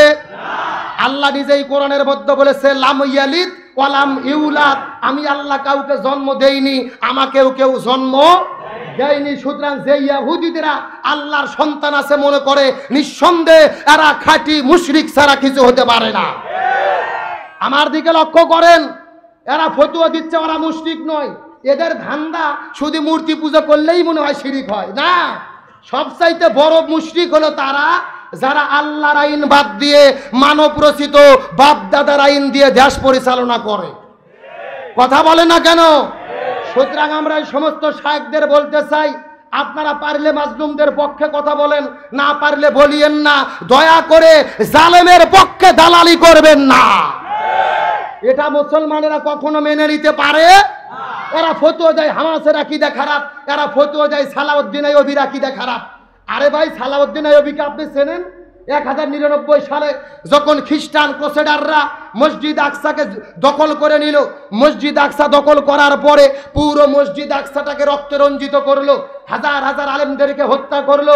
1099 সালে মসজিদ আকসা দখল করা হলো। আর 1187 সালে সালাউদ্দিন আইয়ুবীর নেতৃত্বে মুসলমানেরা মসজিদ আকসা বিজয় করে মুসলমানদের জন্য নামাজ চালু করছে। জোরে বলেন আল্লাহু আকবার। কিন্তু সালাউদ্দিন আইয়ুবী 1 নয় 2 নয় 3000 আলেমকে হত্যা করেছিল। জোরে বলেন কয় হাজার? মুসলমান ইতিহাস জানতে হবে। আজকে বাংলাদেশের ঘোমটা পরা শায়েখেরা যারা আজকে হামাসের বিরুদ্ধে ফতুয়া দিচ্ছে এদের দেখেই মনে হয় সালাউদ্দিন আইয়ুবী এই রকম মুনাফিক মার্কা 3000 আলেমকে হত্যা করেছিল। কেন হত্যা করেছিল ইতিহাস জানার দরকার আছে না নাই? সচেতনতার জন্য বলতেছি, লক্ষ্য করুন। হযরত সালাউদ্দিন আইয়ুবী সালাউদ্দিন যখন এই আপনার মসজিদ আকসাটা বিজয় করলেন, তখন সালাউদ্দিন আইয়ুবীর মনটা খুবই খারাপ। তারা সহপাঠীরা যে জিজ্ঞেস করলে, হুজুর আপনার মন খারাপ কেন? মুসলমানদের প্রথম কেবলা মসজিদ আকসা আমরা বিজয় করেছি। তখন সালাউদ্দিন আইয়ুবী বলেছিল, ভাইয়েরা আমরা মসজিদ আকসা বিজয় করেছি, কিন্তু মুনাফিকদের হাত থেকে এখন পর্যন্ত রক্ষা করতে পারি নাই। আর যতদিন পর্যন্ত মুনাফিকদের হাত থেকে মসজিদ আকসা রক্ষা করতে না পারবো, আমি সালাউদ্দিন আমার মনের মধ্যে কোন আনন্দ। আমার প্রিয় বন্ধুগণ, মুসলমান ভাইরা, এই কথা বলার পরে গাজী সালাউদ্দিন আইয়ুবী যেই সিদ্ধান্তটা গ্রহণ করলেন, একটা তথ্য শোনার পরে অবাক হয়ে যাবেন। ওই ইহুদি খ্রিস্টানেরা ওই ব্রিটেনের ভেতরে মাটির নিচে তারা মাদ্রাসা প্রতিষ্ঠা করেছে, যেই মাদ্রাসার ভেতরে হাজার হাজার মানুষদেরকে কোরআন হাদিসের শিক্ষা দেয়। কথাগুলো সুন্দর করে বোঝার চেষ্টা করবেন। আমি যুবকদেরকে অনুরোধ করে বলবো জন্য একটা বই পড়ার জন্য, যেই বইয়ের নাম হলো ইসলামের বিরুদ্ধে ষড়যন্ত্রে নিয়োজিত একজন ব্রিটিশ গোয়েন্দার ডায়েরি। এই বইটা প্রত্যেকটা মুসলমানের পড়া দরকার। ইসলামের বিরুদ্ধে ষড়যন্ত্রে নিয়োজিত একজন ব্রিটিশ গোয়েন্দার ডায়েরি। এই বইয়ের মধ্যে ঘটনাটা উল্লেখ করা হয়েছে। ব্রিটেনের মাটির নিচে মাদ্রাসা প্রতিষ্ঠা করা হয়েছে, হাজার হাজার সুন্দর সুন্দর ছাত্র মেধাবীদেরকে ধরে ধরে তাদেরকে তারা কোরআন হাদিস শিক্ষা দেয়, মুফতি মুহাদ্দিস হুজুর বানায়া মুসলমান দেশের মধ্যে তাদেরকে পাঠায়া দেয়। কোন হুজুর মুসলমানদের ভেতরে যাওয়ার পরে শিয়াদের পক্ষে কথা বলে, কেউ বা সুন্নিদের পক্ষে কথা বলে, কেউ ফতুয়া দেয় নবী নূরের তৈরি, কেউ ফতুয়া দেয় নবী মাটির তৈরি, কেউ ফতুয়া দেয় নবী গায়েব জানে, কেউ ফতুয়া দেয় নবী গায়েব জানে না, কেউ ফতুয়া দেয় হাত বাঁধতে হবে বুকের ওপরে, কেউ ফতুয়া দেয় হাত বাঁধতে হবে নাভির নিচে।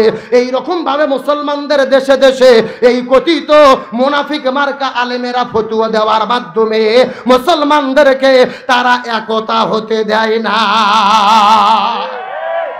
ষড়যন্ত্রটা খুব ভালো করে বোঝার চেষ্টা করবেন। এই বিষয়টা সালাউদ্দিন আইয়ুবী যখন বুঝে গেল, তখন দুইজন ছাত্রকে বুদ্ধি করে ব্রিটেনের মধ্যে ছদ্মবেশে পাঠাইয়া দিলেন। ওই ব্রিটেনের মাটির নিচে ওই মাদ্রাসার মধ্যে তাদেরকে শিক্ষা দেওয়া হলো।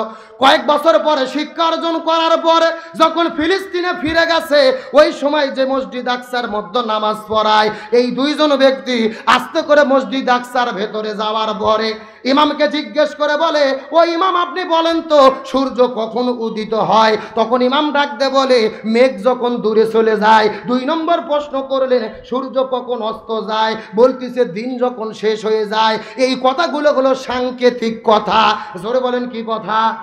আজকে বাংলাদেশের সাংবাদিকেরা যখন সংবাদ লেখে, মনে করেন মন্ত্রীরা যখন সংবাদ সম্মেলন করে, সাথে সাথে কিন্তু তারা পূর্ণাঙ্গ লিখতে পারে না, বিভিন্ন চিহ্নর মাধ্যমে সংকেত দিয়ে দিয়ে দ্রুত গতিতে লিখে যায় সাংকেতিকভাবে। সাংকেতিকভাবে যেরকম লেখা আছে ওই রকম সাংকেতিক কথা আছে না নাই? এই যে দুইজন ছেলে যখন এই দুইটা প্রশ্ন করেছে, হুজুর চিন্তা করেছে এই দুইজন মনে হয় লন্ডন থেকে এসেছে, আমাদের লোক হবে। এই চিন্তা করে দুইজনকে একটা ঘরের মধ্যে নিয়ে গেল। নিয়ে যাওয়ার পরে তারা স্বীকার করলো, বড় হুজুরটা এই মধ্যপ্রাচ্যের ভেতরে ইহুদি খ্রিস্টানদের মধ্য থেকে 3000 আলেম আছে। জোরে বলেন কয় হাজার? এই 3000 আলেমেরা বিভিন্ন ফতুয়া দিয়ে দিয়ে মুসলমানদের দলে বিদলে বিভক্ত করে দিয়েছে। এই কথা বলার পরে ওই হুজুরকে দায়িত্ব দেওয়া হলো 3000 আলেমকে একত্রিত করেন।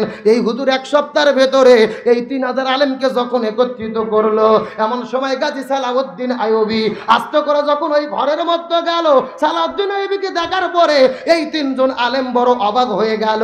গাজী সালাউদ্দিন আইয়ুবী ডাকতে বলে, এ আলেম নামের মুনাফিকেরা, আমরা মসজিদ আকসা বিজয় করেছি, অথচ মুসলমানদেরকে তোমরা স্থিতি থাকতে দেবে না, বিভিন্ন ফতুয়াবাজি করে মুসলমানদের দলে বিভক্তের দলে বিদলে তোমরা বিভক্ত করে দিচ্ছ, তোমাদের বেঁচে থাকার কোনো সুযোগ নাই, আমি এখন তোমাদেরকে বিদায় করে দেব। এই কথা বলার পরে গাজী সালাউদ্দিন আইয়ুবী 5 মিনিটের ভেতরে এই 3000 মুনাফিক মার্কা আলেমদেরকে পৃথিবী থেকে বিদায় করে দিয়েছে। লিল্লাহে তাকবীর। চিৎকার করে বলেন কয় হাজার আলেম? এখন বলেন তারা কি আলেম না মুনাফিক? এরা আলেম না ইহুদি খ্রিস্টানদের দালাল? এই ঘটনা দেখলে বোঝা যায় সেই সময় ছিল 3000 আলেম, বর্তমানে গোটা পৃথিবীতে এরকম লক্ষ লক্ষ আলেমেরা ইসরায়েলের ইহুদিদেরা ছেড়ে দিয়ে রেখেছে। অনেক আলেমেরা তাদের দালালি করে করে জীবন পার করতেছে। আরো ধরে বলেন। সুতরাং এই সমস্ত আলেমদের ফতোয়া দেখে মনে হয় সালাউদ্দিন আইয়ুবী যা করেছে ঠিক করেছে। সময় যখন আসবে মুনাফিকদের চিহ্নিত করে, ইহুদি খ্রিস্টানদেরকে চিহ্নিত করে এই জমিন থেকে তাদেরকে প্রতিহত করতে হবে। আর আমরা বলতে চাই, আমার দেশের প্রধানমন্ত্রী বলেছে ফিলিস্তিনের পক্ষে সেলামাসি থাকবো, কিন্তু এই বক্তব্যটা দিলেই হবে না। আমরা বলতে চাই, ও দেশের মাননীয় প্রধানমন্ত্রী, আপনি ঘোষণা করেন ওই ফিলিস্তিনের জন্য আমরা সকল সহযোগিতা করব। কথা বলেন না কেন? যেই সময় মুসলমানদের পেটের মধ্যে খাবার নাই, শরীরের মধ্যে পোশাক নাই, রাতের বেলা ঘুমানোর মতো কোনো জায়গা নাই, কত মাতার সন্তানকে হারাই ফেলেছে, কত বড় ভাই ছোট ভাইকে হারায় ফেলেছে। আজকে গোটা পৃথিবীর জালেমেরা তাদের পক্ষে দাঁড়াইছে, কিন্তু মনের মধ্যে কষ্ট লাগে আমেরিকা যখন ইসরায়েলকে সমর্থন করে, যুদ্ধের জন্য জাহাজ পাঠায়, আর যখন পুরো পৃথিবীর মুসলমান দেশেরা যেই সময় ফিলিস্তিনকে সমর্থন করে শুধু খাদ্য পাঠায়। কথা কন না কে? ওরা পাঠায় অস্ত্র আর মুসলমানরা পাঠায় কি? খাদ্য। মানে তোমরা খাইয়া খাইয়া মোটা হও, আর ওরা গুলি দিয়ে বন্দুক দিয়ে তোমাদের শেষ করে দিই।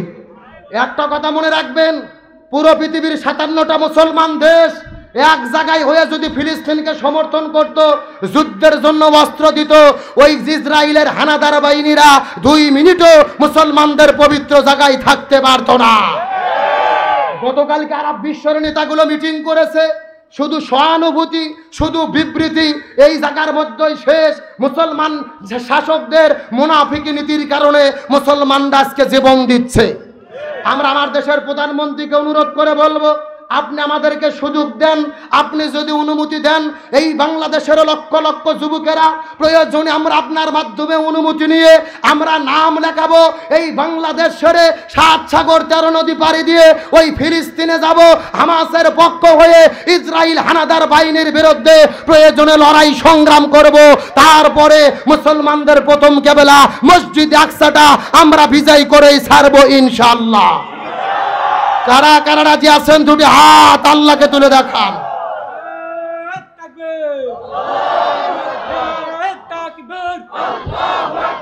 আল কোরআনের আলো, আল হাদিসের আলো, আল কোরআনের আলোকে আল হাদিসের আলোকে গড়তে হবে সমাজকে।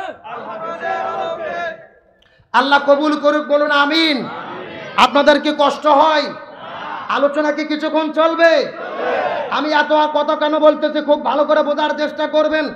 বর্তমানে ফিলিস্তিন, ইসরায়েল, প্যালেস্টাইন, মসজিদ আকসায় যা যা ঘটনা ঘটেছে, আমার নবী হাদিসের ভেতরে যা যা বলেছে বর্তমানে শতভাগ মিলে যাচ্ছে। সুবহানাল্লাহ বলেন। মসজিদ আকসানে যখন সংঘাত শুরু হলো, আমি হাদিস নিয়ে গবেষণা করে দেখেছি, আমি কোরআন হাদিস গবেষণা করে দেখেছি, রসুলের 8টা হাদিস মসজিদ আকসা সম্পর্কে, ফিলিস্তিন সম্পর্কে, প্যালেস্টাইন সম্পর্কে সরাসরি মিলে গেছে। বলেন সুবহানাল্লাহ। রসুলের ভবিষ্যৎবাণী সত্য হয়ে গেছে। এই 8টা হাদিসের মধ্যে আমার নবীজি কি বলেছে জানার দরকার আছে না নাই? আমি যদি বলি আপনারা কি কষ্ট পাবেন? লক্ষ্য করুন, এই 8টা হাদিস নবীজির ভবিষ্যৎবাণী সরাসরি মিলে গেছে। আবু দাউদ শরীফের 4294 নম্বর হাদিস, 4295 নম্বর হাদিস, 5496 নম্বর হাদিস, মুসনাদ আহমদের 17238 নম্বর হাদিস, 21725 নম্বর হাদিস, তিরমিজি শরীফের 2238 নম্বর হাদিস, ইবনে মাজার 4092 নম্বর হাদিস, বুখারী শরীফের 3176 নম্বর হাদিস। এই 8টা হাদিসের ভেতরে আমার নবীজি যা যা বলেছে মসজিদ আকসা নিয়ে 100% মিলে গেছে। বলেন আল্লাহু আকবার। এই ভবিষ্যৎবাণীগুলো আমাদের জানার দরকার আছে না নাই? আবার প্রিয় বন্ধুগণ, মুসলমান ভাইরা শেষ কথাগুলো ভালো করে বোঝার চেষ্টা করবেন। আমার নবী যে 8টা হাদিসের ভেতরে যা যা বলেছে বর্তমানে 100% কার্যকরিতা হয়ে গেছে। আমার নবী যে 8টা হাদিসের মধ্যে যা যা বলেছেন, আমি আপনাদেরকে সার সংক্ষেপে কথাগুলো বলতে চাই। আমার নবীজি বলেন ওই কিয়ামতের আগে এমন একটা সময় চলে আসবে যখন মদিনার গুরুত্ব কমে যাবে, ইসরাইলের গুরুত্ব বেড়ে যাবে। যখন মদিনার গুরুত্ব কমে যাবে, মসজিদ আকসার গুরুত্ব বেড়ে যাবে। বর্তমানে গোটা পৃথিবীর দিকে লক্ষ্য করে দেখেন, এখন বর্তমানে মদিনার তেমন গুরুত্ব নাই। ইসরাইলের ভেতরে ওই ইসরাইলেরা পুরো পৃথিবীর রাজনীতি অর্থনীতি পরিচালনা করতেছে। আমার নবীজি হাদিস শরীফের মধ্যে বলেন, এই মসজিদ আকসা যেন তেন কোনো মসজিদ নয়। এই মসজিদ আকসা যাদের দখলে থাকবে তারাই পুরো পৃথিবীর নেতৃত্ব দেবে। আল্লাহু আকবার বলেন। মনে করবেন আমেরিকা 7 সাগর 13 নদী পাড়ি দিয়ে দেশ, আমেরিকা ইসরায়েলকে কেন সমর্থন করে? তারা হাদিসটা ভালোভাবে বুঝেছে যে ইসরায়েলের মসজিদ আকসা আমরা যদি আমাদের অধীনে রাখতে পারি, আমরাই পৃথিবীর নেতৃত্ব দেব। আমার নবীজি বলেছে মসজিদে আকসা যার, পুরো পৃথিবীর নেতৃত্ব তার। জোরে বলেন আল্লাহু আকবার। এখন বলেন নবীজির ভবিষ্যৎবাণী কি মিথ্যা হবে? আমার প্রিয় বন্ধুগণ, মুসলমান ভাইরা বোঝার চেষ্টা করবেন। এই কথা বলার পরে সাহাবীরা জিজ্ঞেস করে বলেন, ইয়া রাসূলুল্লাহ সেই সময় আমরা কি করব বলেন তো দেখি। রাসূল বলে, সাহাবীরা রে, যখন মদিনার গুরুত্ব কমে যাবে, মসজিদ আকসার গুরুত্ব বেড়ে যাবে, সেই সময় পুরো পৃথিবীর ভিতরে একটা মালহামা হবে। জোরে বলেন কি হামা? পুরো পৃথিবীর ভিতরে একটা মালহামা সংগঠিত হবে। সাহাবীরা জিজ্ঞেস করে বলেন, ইয়া রাসূলুল্লাহ এই মালহামাটা কি জিনিস? রাসূল বলেন, মালহামা হলো মহাযুদ্ধ। মালহামা হলো মহাযুদ্ধ। পুরো পৃথিবীর ভিতর থেকে 80টা বেঈমান দেশগুলো একত্রিত হওয়ার পরে প্রত্যেকটা দেশের মধ্য থেকে 12,000 করে সৈন্য দিয়ে তারা ওই ফিলিস্তিন আক্রমণ করবে, মুসলমানদের বিরুদ্ধে যুদ্ধ শুরু করবে। আমার নবী যে হাদিস শরীফের ভেতরে বলে, পুরো পৃথিবীর ইহুদি খ্রিস্টানেরা একত্রিত হওয়ার পরে 80টা দেশ একত্রিত হয়ে তারা ওই ফিলিস্তিনে মসজিদ আকসাকে হামলা করবে, মুসলমানদেরকে হামলা করবে। নবী বলেছেন এই সময়ে মুসলমানদেরকে আল্লাহ সাহায্য করার জন্য একটা ত্রাণকর্তা পাঠাবেন, একটা সাহায্যকারী পাঠাবেন, যার নাম হলো ইমাম মাহদী আলাইহিস সালাম।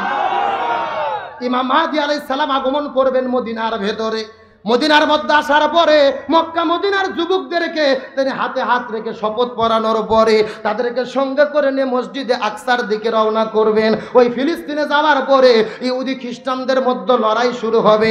ইহুদি খ্রিস্টানদের মধ্যে যখন যুদ্ধ শুরু হবে, ইমাম মাহদীর নেতৃত্বে মুসলমানেরা পৃথিবীতে জয়লাভ করবে। আমার প্রিয় বন্ধুগণ, মুসলমান ভাইরা বোঝার চেষ্টা করেন। তাহলে আমার নবীজি বলে দিল ওই মসজিদ আকসাটা মুসলমানেরা বিজয় করবে, এই ভবিষ্যৎবাণী কি মিথ্যা হবে? আরো জোরে বলেন। আমার নবীজি বলেছেন মুসলমানেরা মসজিদ আকসা বিজয় করবে, ফিলিস্তিন বিজয় করবে। সুতরাং রাসূলের হাদিস যদি সত্য হয়, 100% সত্য কথা, মুসলমানেরা মসজিদ আকসা বিজয় করবে, কেউ ঠেকায়া রাখতে পারবে। আমার নবীজি হাদিস শরীফের মধ্যে বলেন, এই মুসলমানেরা যখন জয়লাভ করবে, পুরো পৃথিবীর ভেতরে ইসলামী খেলাফত কায়েম হয়ে যাবে। সুবহানাল্লাহ কোন। পৃথিবীর মধ্যে এমন কোনো দেশ থাকবে না, এমন কোনো ঘর থাকবে না যেই ঘরের মধ্যে কোরআনের দাওয়াত পৌঁছে যাবে না, এমন কোনো বাড়ি থাকবে না যেখানে ইসলাম পৌঁছে যাবে না। পুরো পৃথিবীর মধ্যে ইসলামটা পৌঁছে যাবে। কিন্তু এইরকম চলতে চলতে ইহুদি খ্রিস্টানেরা বসে থাকবে না, তারা আবারও সংগঠিত হতে থাকবে। আর তাদের মধ্যে একজন সাহায্যকারী আসবে, যার নাম হলো দাজ্জাল। জোরে বলেন নাম কি? রাসূল বলেছেন দাজ্জালের আবির্ভাব ঘটবে। যেই দাজ্জাল ইহুদি খ্রিস্টানদেরকে একত্রিত করে মুসলমানদের বিরুদ্ধে লড়াই সংগ্রাম করবে। অনেক ইসলামিক স্কলারগণ বলেছেন দাজ্জাল শুধু আসবে বিষয়টি এমন নয়, দাজ্জাল এসে গেছে, শুধু প্রকাশ হওয়া বাকি। কথা কি বুঝেছেন? দাজ্জাল এসে গেছে, শুধু প্রকাশ হওয়া বাকি। কোনো বা সাগরের কিনারায়, কোনো বা দ্বীপের ভেতরে দাজ্জালের আবির্ভাব ঘটেছে। সেখান থেকে সেই দাজ্জাল ইসরায়েলদেরকে পরিচালনা করতেছে, তাদেরকে বুদ্ধি দিচ্ছে। আমার নবীজি বলেন দাজ্জাল যখন আসবে মানুষের ঈমানকে নষ্ট করে দেবে। ডান হাতে জান্নাত দেখাবে, বাম হাতে জাহান্নাম দেখাবে, মানুষের ঈমান আকীদাকে নষ্ট করে দেবে। আমার নবীজি বলেছেন দাজ্জাল আসবে, মানুষের ঈমান হরণ করবে। রাসূলের কথা কি মিথ্যা হতে পারে? দাজ্জাল এসে গেছে, শুধু প্রকাশ হওয়া। কথাগুলো সুন্দর করে বোঝার চেষ্টা করবেন। আমার নবীজি বলেন ইহুদি খ্রিস্টানেরা একত্রিত হবে, তাদের নেতৃত্ব দেবেন যখন দাজ্জাল। ওই দাজ্জাল ইহুদি খ্রিস্টানদেরকে একত্রিত করার পরে আবারও ফিলিস্তিনের দিকে রওনা করবে হামলা করার জন্য, মুসলমানদের হামলা করবে। ইমাম মাহদিকে যখন হামলা করে মুসলমানদের পরাজিত করতে যাবে, এমন সময় মুসলমানেরা যখন দুর্বল হয়ে যাবে, আমার নবী বলেছেন মুসলমানদেরকে আবারও সাহায্য করার জন্য একজনকে আল্লাহ তাআলা পাঠাবে, তিনি হলেন হযরত ঈসা আলাইহিস সালাম। হযরত ঈসা আলাইহিস সালাম আসার পর ইমাম মাহদির সঙ্গে একতাবদ্ধ হবেন, পুরো পৃথিবীর মুসলমানদেরকে একত্রিত করবেন। ওই সময়ে দাজ্জালের বিরুদ্ধে যুদ্ধ শুরু হয়ে যাবে, মালহামা। আমার নবীজি বলেন এই মালহামার ভেতরে 100 জন মানুষের মধ্যে 99 জন মানুষ বিদায় নিয়ে চলে যাবে। পুরো পৃথিবীর 4 ভাগের 3 ভাগ লোক বিদায় নিয়ে চলে যাবে। ওই মালহামার ভেতরে ইমানদার বেঈমানদের মধ্যে যখন যুদ্ধ চলবে, এই যুদ্ধটা চলতে চলতে চলতে চলতে হযরত ঈসা আলাইহিস সালামের নেতৃত্বে পুরো পৃথিবীতে আল্লাহ তাআলা আবারও মুসলমানদের বিজয় দেবে। এমনকি আবু দাউদ শরীফের হাদিসের মধ্যে বলেন ঠিক ওই সময়ের ভেতরে আর কোন ইহুদি জমিনের মধ্যে বাঁচতে পারবে না। ইহুদিরা যেখানেই পাবে তাদেরকে হত্যা করা হবে। যে ইহুদিরা বাড়ির পাশে যে লুকাবে, ওই বাড়ির দেওয়াল তার বিরুদ্ধে কথা বলবে। পাথরের পেছনে যে লুকাবে, ওই পাথর তার বিরুদ্ধে কথা বলবে। গাছের পেছনে যে লুকাবে, ওই গাছ তার বিরুদ্ধে কথা বলবে। ওই গাছ ডাকতে বলবে ইমানদারেরা এই জায়গাতে ইহুদি আছে, তাদেরকে হত্যা করো। আল্লাহু আকবার বলেন। সুতরাং আমার নবীজির হাদিস যদি সত্য হয়, রাসূলের হাদিসের গ্যারান্টি দিয়ে বলতে পারি, এ জালেমের বাচ্চারা ইহুদির গোষ্ঠীরা মুসলমানদের হত্যা করতেছে, জেনে রেখো আজ হোক কাল হোক এই জমিনের ভেতরে তোমাদের নাম গন্ধ একদিন পৃথিবীতে থাকবে না। পুরো পৃথিবীটা হবে ইহুদিদের জন্য কবরের জায়গা, পুরো পৃথিবী হবে ইহুদিদের জন্য কবরস্থান। সুতরাং ইহুদিদের পরাজিত একদিন হতেই। আমার প্রিয় বন্ধুগণ, মুসলমান ভাইরা কথাগুলো বোঝার চেষ্টা করবেন। এই কথা বলার পরে আমার নবীজি বলেন হযরত ঈসা আলাইহিস সালামের নেতৃত্বে মুসলমানরা যখন পুরো পৃথিবীতে আবার খেলাফত কায়েম করবে, হযরত ঈসা আলাইহিস সালাম 1 নয় 2 নয় 40 বছর বেঁচে থাকবে। বলেন কয় বছর? 40 বছর পরে ঈসা আলাইহিস সালাম পৃথিবী থেকে বিদায় নিয়ে চলে যাবে। ঈসা আলাইহিস সালাম বিদায় নেওয়ার পরে ঈসা আলাইহিস সালামের লাশটাকে আমার নবীজি রওজার পাশে কবরস্থ করে দেওয়া হবে। আমার নবীজি হাদিসের মধ্যে বলেন ততক্ষণ পর্যন্ত কিয়ামত হবে না যতক্ষণ না পর্যন্ত 6টা আলামত প্রকাশ পাবে। চিৎকার করে বলেন কয়টা? আরো জোরে বলেন। এই 6টা আলামত কি কি আমাদের জানার দরকার আছে না নাই? আমি আপনাদেরকে অবশ্যই বলবো, এ নোয়াখালীর জনতা কিন্তু মনের মধ্যে একটা কষ্ট নিয়ে আপনাদের কথা বলতেছি। এই যে গতকালকের আগের দিনে ঢাকা শহরে ইসরায়েল একটা কনসার্ট করেছে, নাম দিয়েছে কোকা কোলা কনসার্ট। কি কলা? এই কোকা কোলা হলো ইসরায়েলের পণ্য, সরাসরি তাদের নাম ব্যবহার করে নাই। তারা কোকা কোলা কনসার্টের নাম দিয়ে আর্মি স্টেডিয়ামের ভেতরে লক্ষ লক্ষ যুবক যুবতী তরুণ তরুণীরা ওখানে গিয়ে হাজার হাজার টাকার টিকিট কেটে তাদের অনুষ্ঠান দেখেছে। আর ওই ইসরায়েল অনুষ্ঠান করে কোটি কোটি টাকা উপার্জন করে ওই টাকা তারা নিয়ে গিয়ে আমেরিকা থেকে অস্ত্র কিনে আমার মুসলমানদেরকে হত্যা করতেছে। এখন আমি আপনাদেরকে বলতে চাই, কোন সচেতন নাগরিক কি এটা মেনে নিতে পারে? এ মুসলমান যুবকেরা, তরুণ তরুণীরা, তোমরা কি একটা বার বুঝবে না? তোমরা কি সচেতন হবে না? দিনের বেলা ঢাকা বিশ্ববিদ্যালয়ে প্যালেস্টাইনের মুসলমানদের জন্য কান্না করবে, আবার রাতের বেলা তাদের কনসার্টে গিয়ে তাদেরকে টাকা দিয়ে অস্ত্র কেনার ব্যবস্থা করে দেবে। এটা কোনো মুসলমানের পরিচয় হতে পারে না। আশ্চর্য বিষয়, যুবকেরা ফেসবুক ইন্টারনেটের মধ্যে দেখেছেন লক্ষ লক্ষ যুবক যুবতী তরুণ তরুণী একেবারে জোড়াই জোড়াই কুকুরের মতো লেগে গেছে, মিলে মিশে একাকার। মনে হচ্ছে কোকা কোলা কনসার্ট নয়, কোলাকুলি কনসার্ট। সুবহানাল্লাহ কোন কি? এ জোরে কোন নাউজুবিল্লাহ। ছেলে এবং মেয়ে কুকুরের মতো জোড়া লেগে গেছে, কারো শরীরে কাপড় নাই, পোশাক নাই, একজনের কাঁধের ওপর আরেকজন উঠে বানরের মতো লাপালাপি করতেছে। ওই জায়গার মধ্যে গাঞ্জা খাইতে খাইতে ধুমা উড়িয়ে দিচ্ছে। মনে কষ্ট লাগে, এটা মুসলমানের দেশ, এটা ভাবতে লজ্জা হয়। আজকে বাংলাদেশে মহসিন কেন আসে? সিডর কেন আসে? নারগিস কেন আসে? আল্লাহর কোরআন বলে জাহারাল ফাসাদু ফিল বাররি ওয়াল বাহরি বিমা কাসাবাত আইদিন নাস। জলে এবং স্থলে যা কিছু ঘটে সব হলো মানুষের 2 হাতের কামাই। সুতরাং মুসলমানদেরকে বলবো, এ যুবকেরা, ইসরায়েলের কোনো পণ্য কোনো মুসলমান গ্রহণ করতে পারে আরো ধরেন গ্রহণ করতে পারে। এখন বলেন ইসরায়েলের পণ্যকে বয়কট করার দরকার আছে না নাই? এ নোয়াখালীর মুসলমান কষ্ট পাবেন না, আপনাদের সচেতনতার জন্য বলছি। বর্তমানে ইসরায়েলের পণ্যতে পুরো বাজার সয়লাভ হয়ে গেছে। আপনি বাজারে যাবেন, সব জায়গায় ইসরায়েলের পণ্য। তারা এই পণ্যগুলো বিক্রি করে আমার টাকা দিয়ে অস্ত্র কিনে আমার মা বোনদের হত্যা করে, ছোট ছোট শিশু বাচ্চাদেরকে হত্যা করে। ইসরায়েলদের কোন কোন পণ্য আমাদের জানার দরকার আছে না নাই? ইসরায়েলের শত শত পণ্য বাংলাদেশে আছে, তার মধ্যে 15টা পণ্যের নাম আমি আপনাদেরকে বলতে চাই। যেই পণ্যগুলো বাজারের ভেতরে বেশি চলে, এই পণ্যগুলো আমাদের বয়কট করতে হবে। 1 নম্বর পণ্যের নাম হলো 7 আপ। কি আপ? যেই 7 আপ না খাইলে যুবকদের পেটের ভাত হজম হয় না। 2 নম্বর হলো কোকা কোলা, 3 নম্বর বাটা জুতা, 4 নম্বর ফেয়ার অ্যান্ড লাভলি, 5 নম্বর হলেন পন্স, 7 নম্বর ভেজলিন, 8 নম্বর ক্লিয়ার, 9 নম্বর ডাব, 10 নম্বর ক্লোজআপ, 11 নম্বর পেপসুডেন্ট, 12 রিং, 13 সার্ফ এক্সেল, 14 নম্বর হুইল, 15 নম্বর হলো ম্যাগি নুডলস। এই পণ্যগুলো আপনারা চেনেন কি চেনেন না? আরো জোরে বলেন।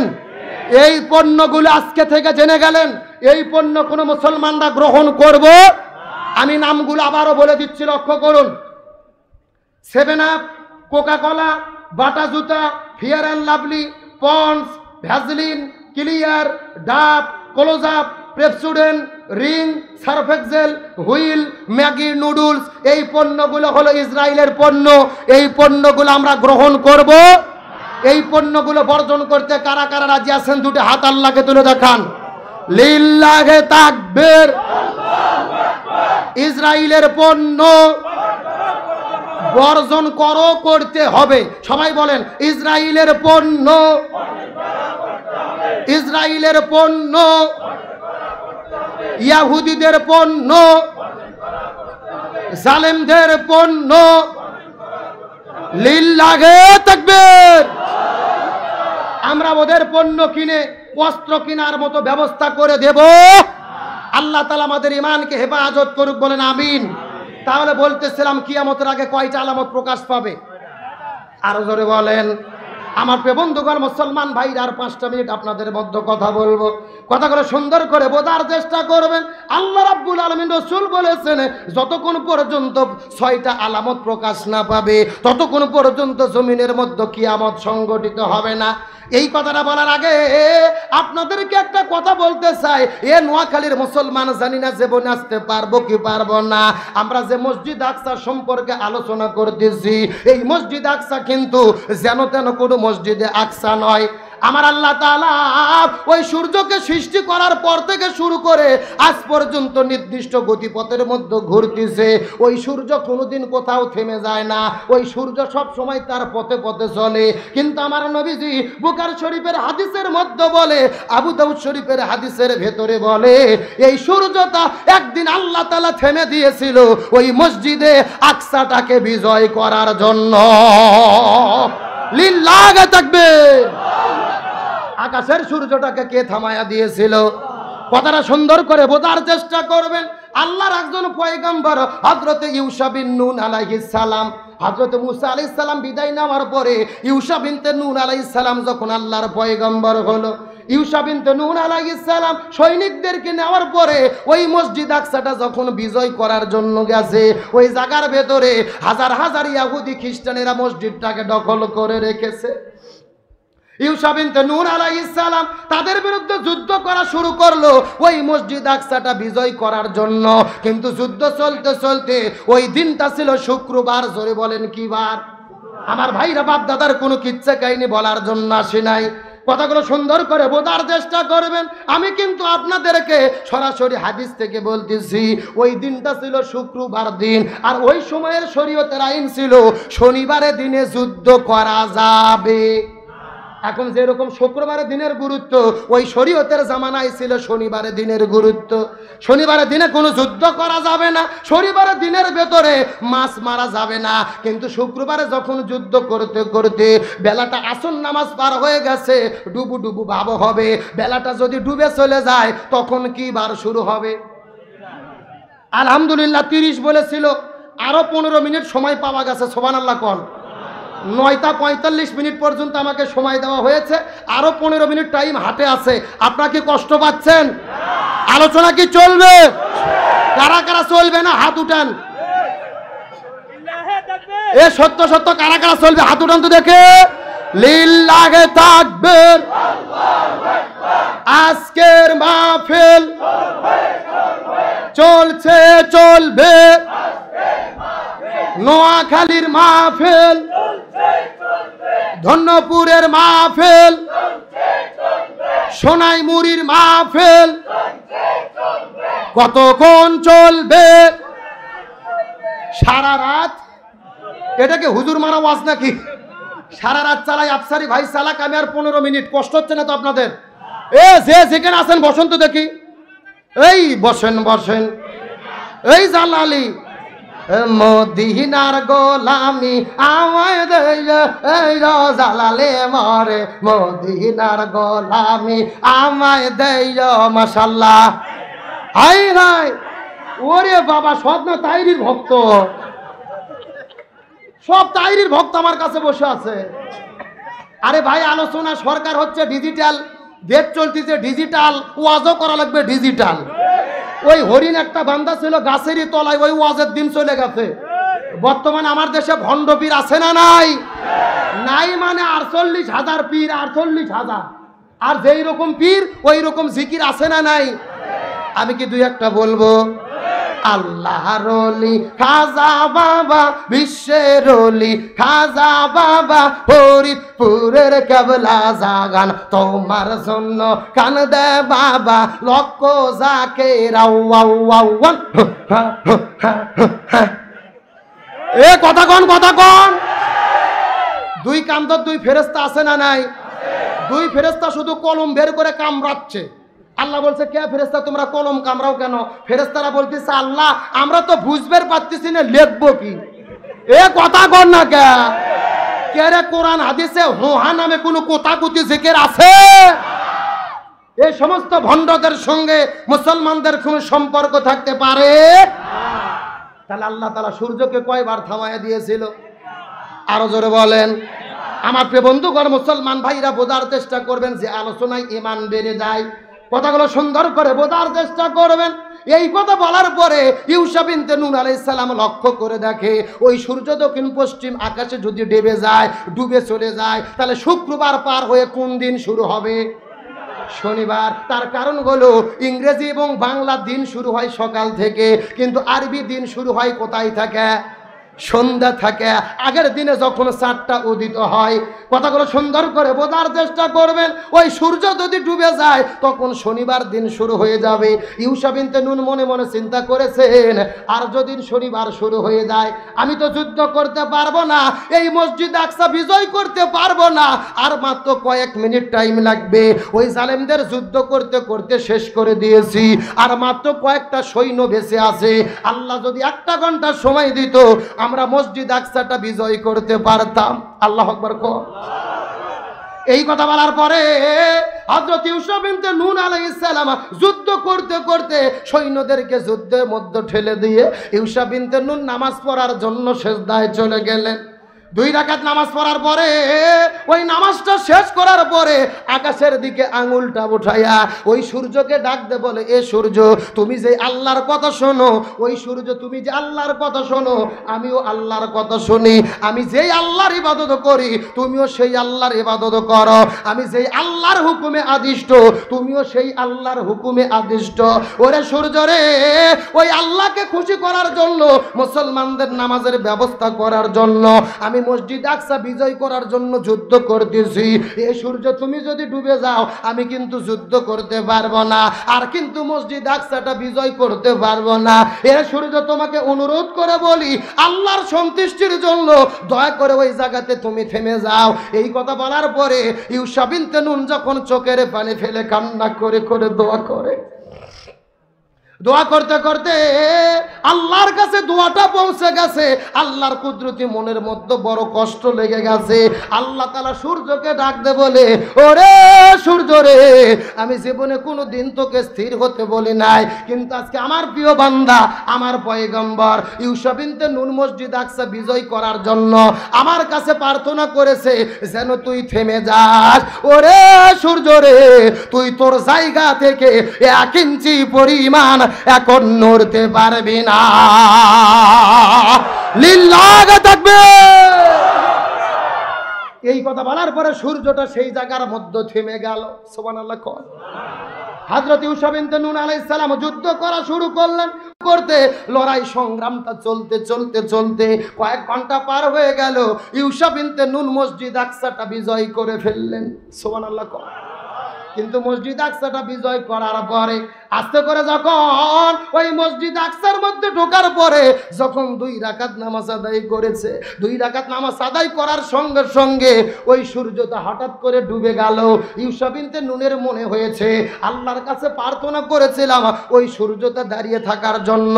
কতক্ষণ দাঁড়িয়ে থাকলো আমরা যুদ্ধের সময় বুঝতে পারি নাই। এই কথা বলার পরে যখন ঘড়ি বের করে সময়টা লক্ষ্য করে বোঝার চেষ্টা করেছে, ইউসুফ বিনতে নুন বলে, আল্লাহ রাব্বুল আলামিন এই মসজিদ আকসাটা বিজয় করার জন্য 1 নয় 2 নয়, আল্লাহ 3 ঘন্টা পর্যন্ত ওই সূর্যটাকে আকাশে আল্লাহ দাঁড়ায়া রেখেছে।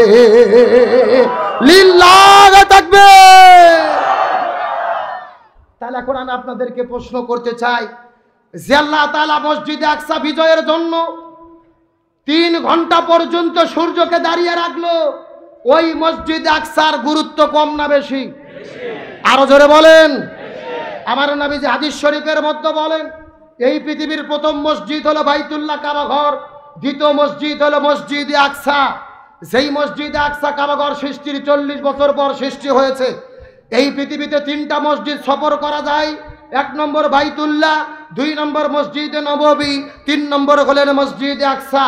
আমার নবীজি বলেন ওই মসজিদ আকসাকে কেন্দ্র করে ইমানদার বেঈমানদের বিরুদ্ধে যেই যুদ্ধ হবে, ওই যুদ্ধের মধ্যে যারা অংশগ্রহণ করবে, আমার নবীজি বলেন তারা বিনে হিসেবে জান্নাতের ভেতরে চলে যাবে।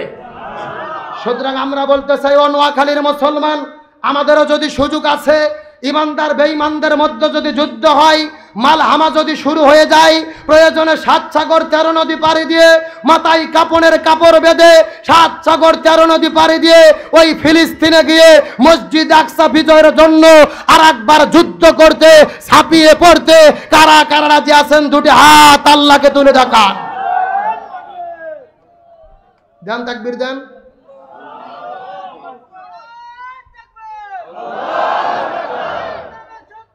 হুশিয়ার সাবধান, হুশিয়ার সাবধান, আল্লাহু আকবার। ঘরে ঘরে জালো, ঘরে ঘরে জালো, আল্লাহু আকবার। আল্লাহ কবুল করুক, বলেন আমিন। তাহলে বলেন তো দেখি, সেই মসজিদ আকসার গুরুত্ব সম্মান কম না বেশি? আমার প্রিয় বন্ধুগণ, মুসলমান ভাইরা, আর একটা দৃষ্টান্ত দেওয়ার পরে আপনাদের মধ্য থেকে বিদায় নিয়ে চলে যাব। আমার নবীজি পৃথিবী থেকে বিদায় নিয়ে চলে গেছেন। নবী বিদায় নেওয়ার পরে হযরত আবু বকর রাদিয়াল্লাহু তাআলা যখন খেলাফতের দায়িত্ব গ্রহণ করেছে, আবু বকর বিদায় নিয়েছে, উমর ফারুক রাদিয়াল্লাহু তাআলা অর্ধ পৃথিবীর খলিফা। উমর ফারুক রাদিয়াল্লাহু তাআলা অর্ধ পৃথিবীর খলিফা হওয়ার পরে রাতের বেলা যখন বিছানার মধ্যে ঘুমাইতেছে, এমন সময় ঘুমের ভেতরে ওই মসজিদ আকসাটা আমার হযরত উমর ফারুকের কাছে এসে স্বপ্নের ভেতরে হাজির হয়ে গেছে। হযরত উমর ফারুক রাদিয়াল্লাহু তাআলার স্বপ্নের মধ্যে লক্ষ্য করে দেখতে পারে মসজিদ আকসাটা তার স্বপ্নের মধ্যে হাজির হয়ে গেছে। ওই মসজিদ আকসাটা ঘুমের মধ্যে স্বপ্নের ভেতরে উমর ফারুককে আসার পরে জিজ্ঞেস করে বলে, অর্ধ পৃথিবীর খলিফা, আপনি পুরো পৃথিবীর ভেতরে অর্ধ পৃথিবীব্যাপী ইসলামকে প্রতিষ্ঠা করেছেন, অথচ মসজিদ আকসাটাকে আপনি বিজয় করবেন না। ইহুদি খ্রিস্টানেরা এই মসজিদ আকসাটা দখল করে আছে, মুসলমানদেরকে নামাজ পড়তে দেয় না। এই স্বপ্ন থাকার পর উমার ফারুকের ঘুম ভেঙে গেল। উমার ফারুক টেনশনের মধ্যে পড়ে গেলেন, সত্য নাকি মিথ্যা। কিছুক্ষণ পরে আবার ঘুমার ভেতরে চলে গেল। দ্বিতীয়বার মসজিদ আকসা আবার স্বপ্ন দেখালো। তৃতীয়বার উমার ফারুক আবার ঘুমায়া গেল। তৃতীয়বার আবার মসজিদ আকসাটা স্বপ্নের মধ্যে দেখাইল। এক নয় দুই নয়, ওই মসজিদে আকসা তিনবার উমার ফারুককে স্বপ্নের ভেতরে দেখা দিয়েছে। মসজিদ একটা স্বপ্নের মধ্যে হযরত উমর ফারুককে ডেকে বলে, এ উমর ফারুক, তুমি আর কত ঘুমাবে? তুমি কি মসজিদ আকসাটাকে বিজয় করবে না? এই কথা বলার পরে উমর ফারুক হযরত আব্দুর রহমান ইবনে আউফের নেতৃত্বে খালিদ বিন ওয়ালিদ রাদিয়াল্লাহু তাআলাকে ডাক দিলেন। ওই গভীর রজনীর ভিতরে খালিদ বিন ওয়ালিদের নেতৃত্বে এক নয় দুই নয়, উমর ফারুক 10,000 সৈন্য রেডি করলেন। চিৎকার করে বলেন তো দেখি, কয় হাজার? উমর ফারুক রাদিয়াল্লাহু তাআলা 10,000 সৈন্য রেডি করার পরে খালিদ বিন ওয়ালিদের নেতৃত্বে 10,000 সৈন্যকে উমর ফারুক শপথ পড়ালো, তোমরা মসজিদ আকসার দিকে চলে যাবা। যতক্ষণ মসজিদ আকসা বিজয় না হবে ততক্ষণ পর্যন্ত তোমরা মদিনায় ফিরবে না। এই কথা বলার পরে খালিদ বিন ওয়ালিদ রাদিয়াল্লাহু তাআলা 10,000 সাহাবীনে রওনা করলেন ওই মসজিদ আকসার দিকে। কয়েকদিন পার করে যখন ফিলিস্তিনের মধ্যে চলে গেলেন, মসজিদ আকসায় যাওয়ার পরে তাকবীর দিতে দিতে ওই মসজিদে আকসা চতুর্দিক থেকে ঘেরাও করে ফেলেছে। এই 10,000 সৈন্য নিয়ে যখন মসজিদ আকসাটাকে ঘেরাও করে ফেললেন, ইহুদি খ্রিস্টানের গোয়েন্দাদের কাছে পৌঁছে গেল খবর, মুসলমানদের পক্ষ থেকে 10,000 সৈন্য ফিলিস্তিনে মসজিদ আকসাটা দখল করবে। এই খবরটা যখন ইহুদি খ্রিস্টানদের গোয়েন্দার কাছে চলে গেল, ওই গোয়েন্দারা ছদ্মবেশে এসে মুসলমানদের তদন্ত করার পরে, মুসলমানদের মধ্যে খবর নেওয়ার পরে ইহুদি খ্রিস্টানদের কাছে চলে গেলেন। ইহুদি খ্রিস্টানেরা ডাকতে বলে, মুসলমানদের খবরটা কি বলো তো দেখি। এমন সময় ওই সমস্ত গোয়েন্দারা ডাকতে বলে, ইহুদি খ্রিস্টানেরা আরে উমর ফারুক যেই সৈন্যগুলো পাঠাইছে, এই সৈনিকদের সঙ্গে যুদ্ধ করা তো দূরের কথা, যাদের চেহারা দেখার পরে আমাদের কলিজার ভেতরে কাঁপুনি শুরু হয়ে যায়। মুসলমানদের চেহারা দেখলে বাতিলেরা ভয় করে কি করে না? এই বাংলাদেশে কত রাজনৈতিক দল আছে, এই রাজনৈতিক দলগুলো লক্ষ লক্ষ মানুষ নিয়ে সমাবেশ করে, কেউ কিন্তু ভয় করে না। কিন্তু ইসলামী দলের কর্মীরা নারাই তাকবীর আল্লাহু আকবার স্লোগান দেওয়ার পরে যখন রাজপথে নেমে পড়ে, তখনই তাদের কলিজার ভেতরে কাঁপুনি শুরু হয়ে যায়। তার মানে বোঝা গেল আল্লাহর তাকবীর দেখলে তারা ভয় করে কি করে না? আমার প্রিয় বন্ধুগণ, মুসলমান ভাইরা, গভীর মনোযোগ। সময় যেহেতু কম, আমি আপনাদেরকে ব্যাখ্যা দিতে পারবো না। এই দৃশ্যটা দেখার পরে ওই যখন গোয়েন্দা বাহিনীরা ইহুদি খ্রিস্টানদের কাছে রেপদ দিয়ে দিল, যুদ্ধ করা তো দূরের কথা, চেহারা দেখলে অন্তরে কাঁপুনি শুরু হয়। সুবহানাল্লাহ কোন। এই কথা বলার পরে ইহুদি খ্রিস্টানেরা সিদ্ধান্ত গ্রহণ করলেন, তাহলে আমরা তো মুসলমানদের সঙ্গে যুদ্ধ করে পারবো না। ইহুদি খ্রিস্টানদের ভিতর থেকে একটা প্রতিনিধি দল ওই খালিদ বিন ওয়ালিদের কাছে আসার পরে ডাকতে বলে, এ খালিদ বিন ওয়ালিদ, এই মসজিদ আকসা তোমাদের কাছে দিয়ে দিতে চাই, তবে একটা শর্ত হলো, এই মসজিদ আকসা তোমাদের হাতে দেব না, তোমাদের অর্ধ পৃথিবীর খলিফা উমর ফারুককে দয়া করে আসতে বলো, উমর ফারুকের হাতে এই মসজিদে আকসার চাবিটা তুলে দিতে চাই। এই কথা বলার পর উমর ফারুক রাদিয়াল্লাহু তাআলার কাছে চিঠি লেখা হলো। উমর ফারুক রাদিয়াল্লাহু তাআলা মদিনায় আছে। ওই চিঠিটা পাওয়ার পরে একজন গোলামকে নিয়ে যখন মসজিদ আকসার দিকে রওনা করলো, একটা ঘোড়ার পিঠের পিঠে চড়ে বালির মধ্যে দিয়ে হেঁটে হেঁটে যায়, গোলামটা লাগাম ধরে ধরে হেঁটে হেঁটে যায়, আর উমর ফারুক উটের পিঠে চড়ে চড়ে যায়। কিন্তু আকাশের মধ্যে এত সূর্যের তাপ, ওই বালুর মধ্যে হেঁটে হেঁটে যাইতে যাইতে কিছুক্ষণ যাওয়ার পরে লক্ষ্য করে দেখতে পারে গোলামের পায়ের মধ্য থেকে রক্তটা ঝরঝর করে বের হওয়া শুরু করেছে। উমর ফারুক রাদিয়াল্লাহু তাআলা ওই গোলামকে ডাক দে বলে, এ গোলাম তুমি ভালোভাবে জেনে নাও, এইভাবে যদি তুমি আমাকে মসজিদ আকসায় নিয়ে যেতে চাও তোমার জীবন তো বের হয়ে যাবে, বরং এখন আমরা দুইজনে সিদ্ধান্ত গ্রহণ করব, 1 ঘন্টা তুমি হেঁটে যাবে, 1 ঘন্টা আমি উটের পিঠে বসে থাকবো, আবার 1 ঘন্টা আমি হেঁটে যাব, তুমি আর 1 ঘন্টা উটের পিঠে বসে থাকবা। কথা কি বোঝা যায়? তার মানে দুইজনের দায়িত্ব পালন করবে অল্টারনেটিভ, বদলি করে করে। একটা কথা চিন্তা করে দেখেন, অর্ধ পৃথিবীর খলিফা আমির আল মুমিনিন খলিফাতুল মুসলিমিন গোলামের সঙ্গে কেমন ভালো ব্যবহার করতেছে, ইনসাফ কেমনে প্রতিষ্ঠা করতে হয় বোঝার চেষ্টা করেন। এই কথাটা বলার পরে দুইজন মিলে যখন রওনা শুরু করেছে, যেতে যেতে যেতে যেতে লক্ষ্য করে দেখা যায় যখন ফিলিস্তিনে মসজিদ আকসার কাছে চলে গেছে, ওই গোলামটা উটের পিঠে বসে আছে আর উমর ফারুকটা লাগাম ধরে আছে, হেঁটে হেঁটে হেঁটে হেঁটে মসজিদে আকসার দিকে চলে যায়। চতুর্দিক থেকে ইহুদি খ্রিস্টানেরা ডাক দে বলে, এ মুসলমানেরা, আমরা তো শুনেছি অর্ধ পৃথিবীর খলিফা উমর ফারুক নাকি দেখতে খুবই সুন্দর, তার চেহারাটাও নাকি খুবই সুন্দর, অথচ উটের ওপরে একটা কুৎসিত মানুষ কেন দেখা যায়? ওটাই কি তোমাদের খলিফা নাকি জানতে চায়? এই কথা বলার পরে খালিদ বিন ওয়ালিদ ডাক দে বলে, এই ইহুদি খ্রিস্টানেরা তোমরা ভালোভাবে জেনে নাও, উটের পিঠে যে বসে আছে ওটা আমাদের খলিফা নয়, বরং লাগাম যেই লোকটা ধরে আছে ওই লোকটাই হইল আমাদের খলিফা। এই কথা শোনার পরে ইহুদি খ্রিস্টানেরা বড় আশ্চর্য হয়ে গেল। এটাই কি ইসলামের শিক্ষা? এটা কি মুসলমানের শিক্ষা? উমর ফারুক ডাকতে বলে, ইহুদি খ্রিস্টান ভাইয়েরা, তোমাদের কাছে বলি সত্য কথা জেনে নাও, রাস্তা হেঁটে আসতে খুবই বেশি কষ্ট পাও, ওদের রক্ত বের হয়, আমি গোলামের সঙ্গে চুক্তিবদ্ধ করেছি 1 ঘন্টা সে বসে থাকবে, আমি হেঁটে যাব, আবার আর 1 ঘন্টা আমি বসে থাকবো, সে হেঁটে যাবে। এই চুক্তি মতো চলতে চলতে চলতে এই মসজিদে আকসার কাছে যখন চলে এসেছি, তার ভাগে পড়েছে সে বসে থাকবে, আমি হেঁটে যাব। ওই গোলামটা আমার কাছে অনুরোধ করেছে, বলেছে, হুজুর আপনি বসে থাকেন, আমি হেঁটে যাই। আমি বলছি না, আমি বললাম অর্ধ পৃথিবীর খলিফা মুসলমান শাসক যদি কথা দেয় কখনো ওয়াদার বর খেলাপ করে না, আমি কখনো মুনাফিকি করতে পারবো না, আমি হেঁটে যাব আর তোমাকে উটের পিঠে চড়ে মসজিদে আকসায় নিয়ে যাব। এই কথা শোনার পরে ইহুদি খ্রিস্টানেরা বড় আশ্চর্য হয়ে গেল। ইহুদি খ্রিস্টানেরা সিদ্ধান্ত গ্রহণ করলো, এ মুসলমান সম্প্রদায়, আমরা সিদ্ধান্ত গ্রহণ করেছিলাম যে আমরা শুধু চাবি দেব, মসজিদটা বুঝে দেব, আর এখান থেকে আমরা দূরে সরে যাব।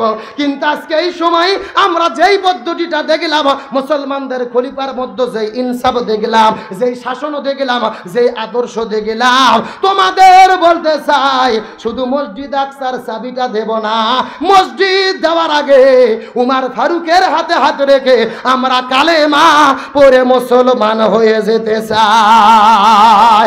লিল্লাহ তাকবীর, সবাই বলেন লা ইলাহা।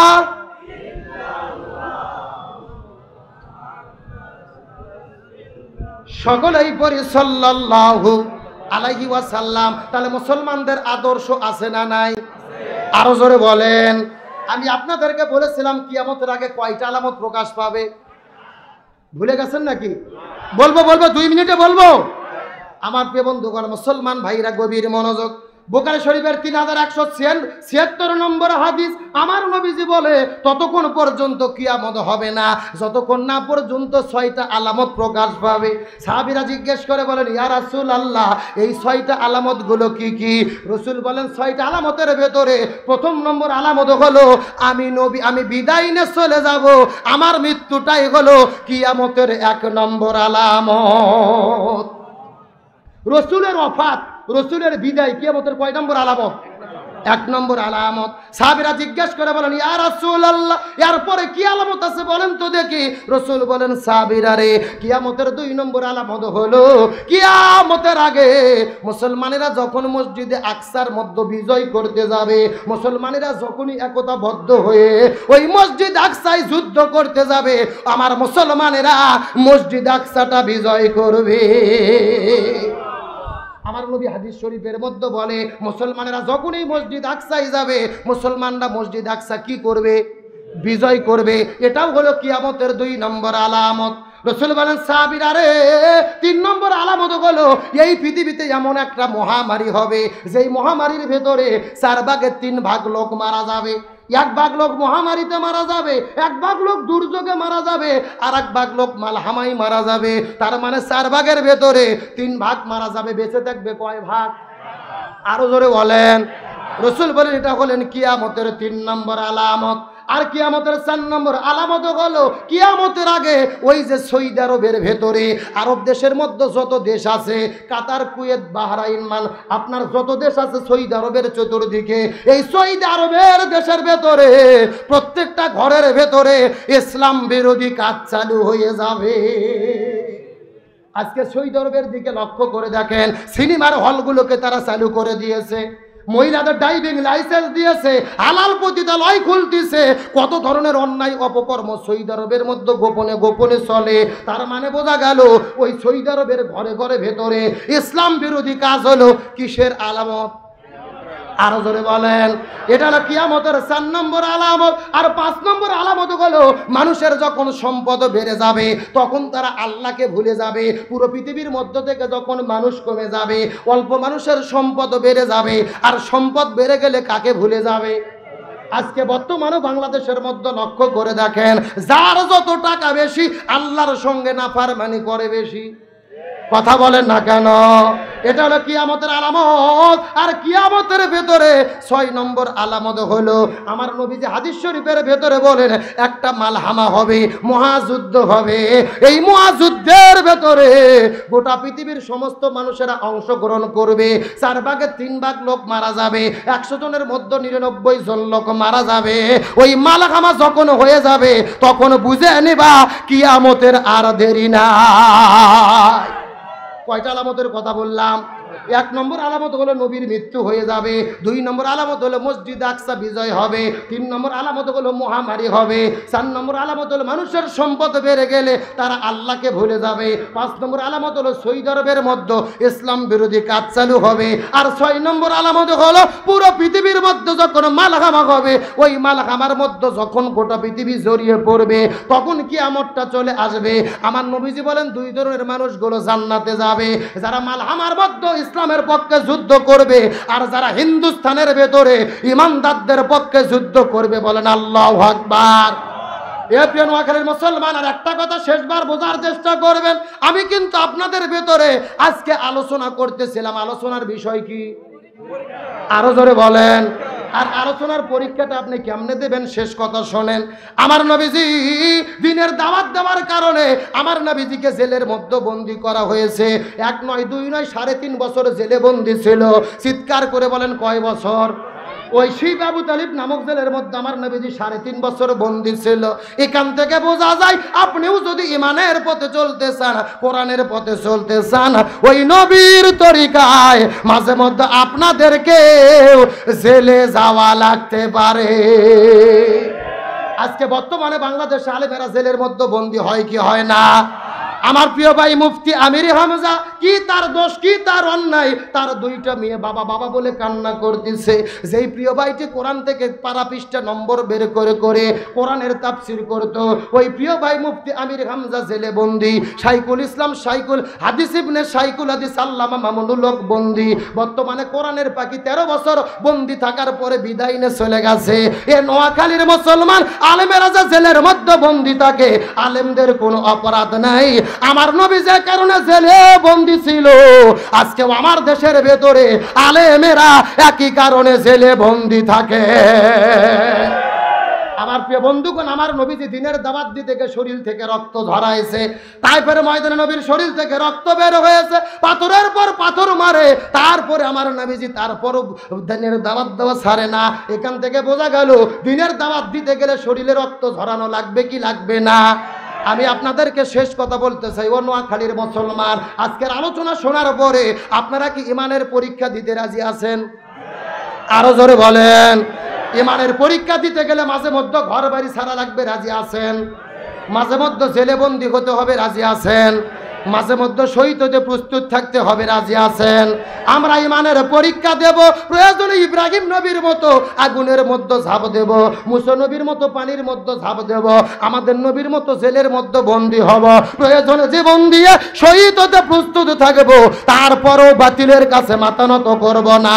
কারা কারা রাজি আছেন দুটি হাত আল্লাহকে তুলে দেখা।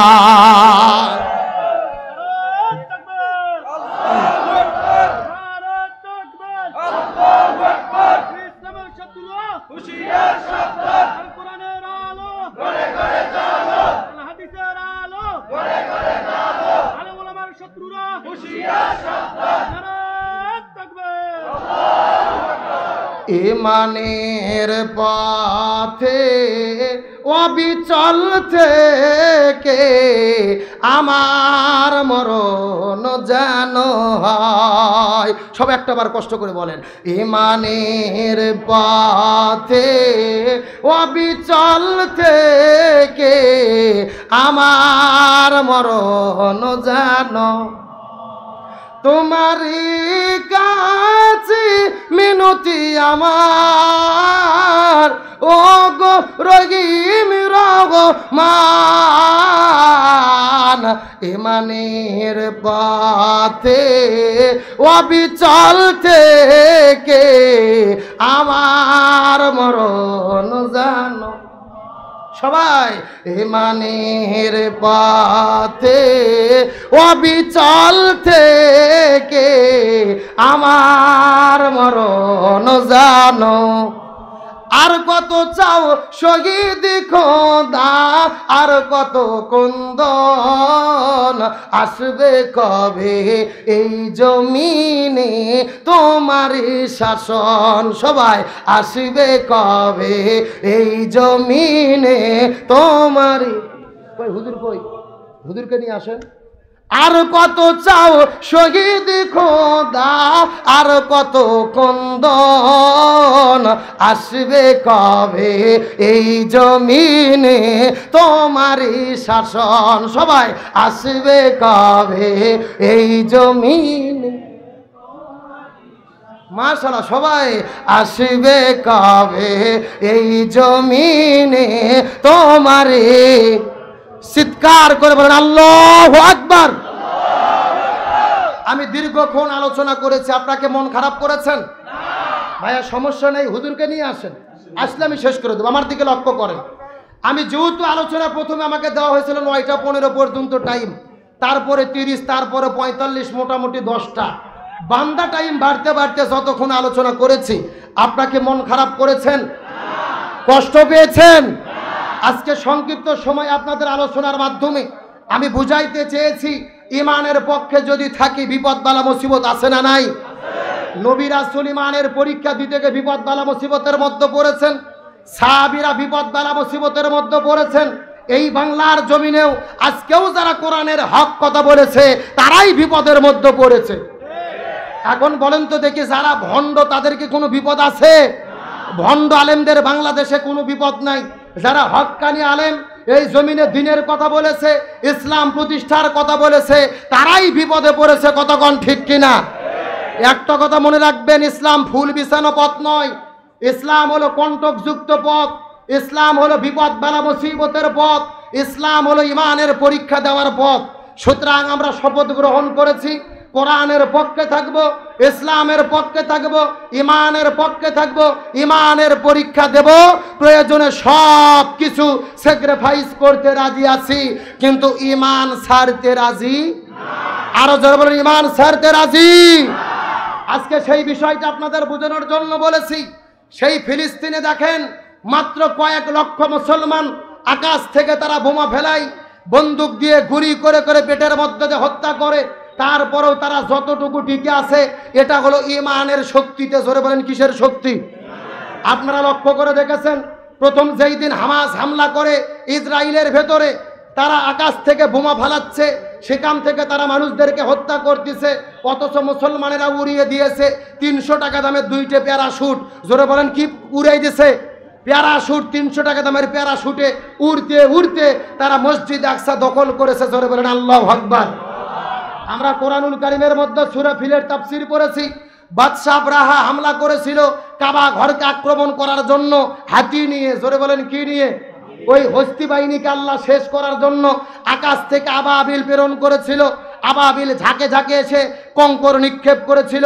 যেই তাফসীর আমরা কোরআনে পড়েছি, চোখে দেখতে পারি নাই, কিন্তু 1500 বছর পরে হামাসের সদস্যদেরকে আমরা দেখেছি ওই প্যারাশুটে উড়তে উড়তে তারা ওই মসজিদ আকসা গিয়ে মুসলমানদের প্রথম কেবলা বিজয় করেছে। বলেন আল্লাহু আকবার। কত আশ্চর্যজনক ঘটনা সেখানে ঘটে যাচ্ছে। গত 3 দিন আগে একটা ঘটনা আপনারা শুনলে অবাক হবেন। একটা যুবককে হসপিটালে নিয়ে গেছে, ইসরায়েলের বাহিনীরা গুলি করেছে, তার জীবন চলে যাবে।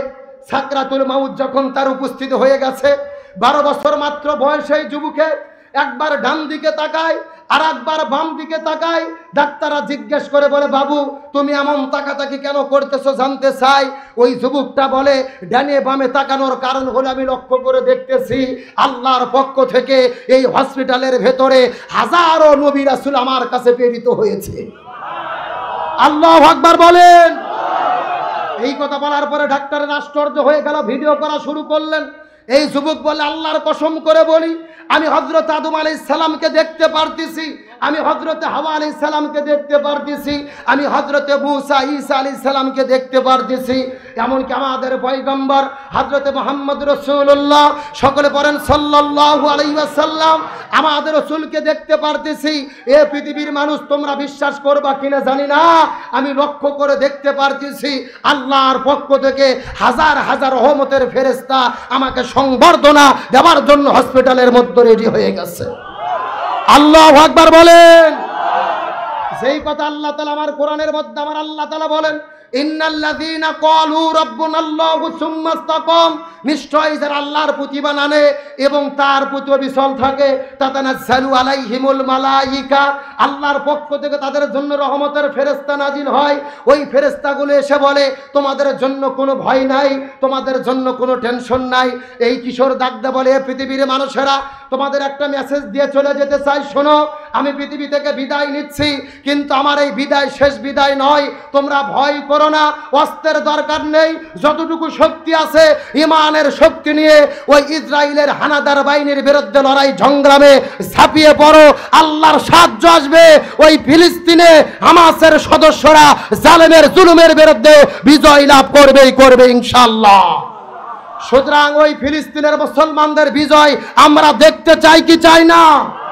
কারা কারা চাই দুটি হাত আল্লাহকে তুলে দেখান।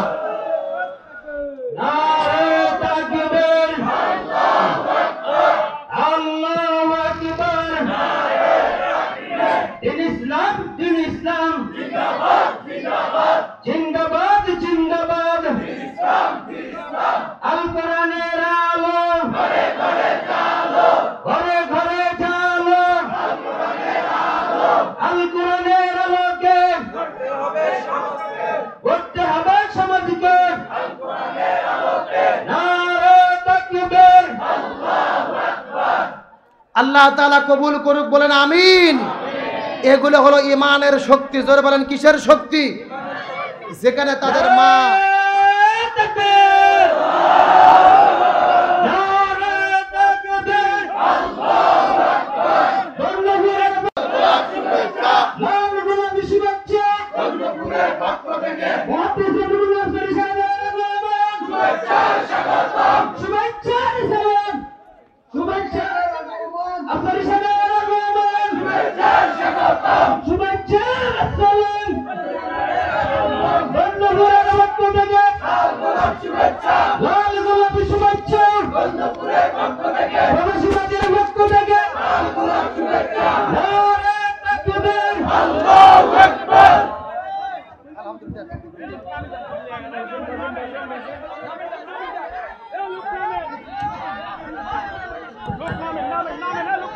আলহামদুলিল্লাহ, যে যেখানে আছেন বসে পড়ুন, যে যেখানে আছেন শান্ত হয়ে বসে পড়ুন। আজকের এই প্রোগ্রামের সম্মানিত প্রধান মেহমান, বাংলাদেশের আলেম সমাজের অহংকার, আপনাদের নোয়াখালী অঞ্চলের কৃতি সন্তান, আমার প্রিয় ভাই বিশিষ্ট ইসলামী চিন্তাবিদ মুহাদ্দিস রফিকুল্লাহ আফসারী এসে উপস্থিত হয়েছেন। আপনারা খুশি না বেজার? আর একটু জোরে বলেন। ভাইয়ের সম্মানে কি একটা তাকবীর দেওয়া যাবে? লিল্লাহে তাকবীর,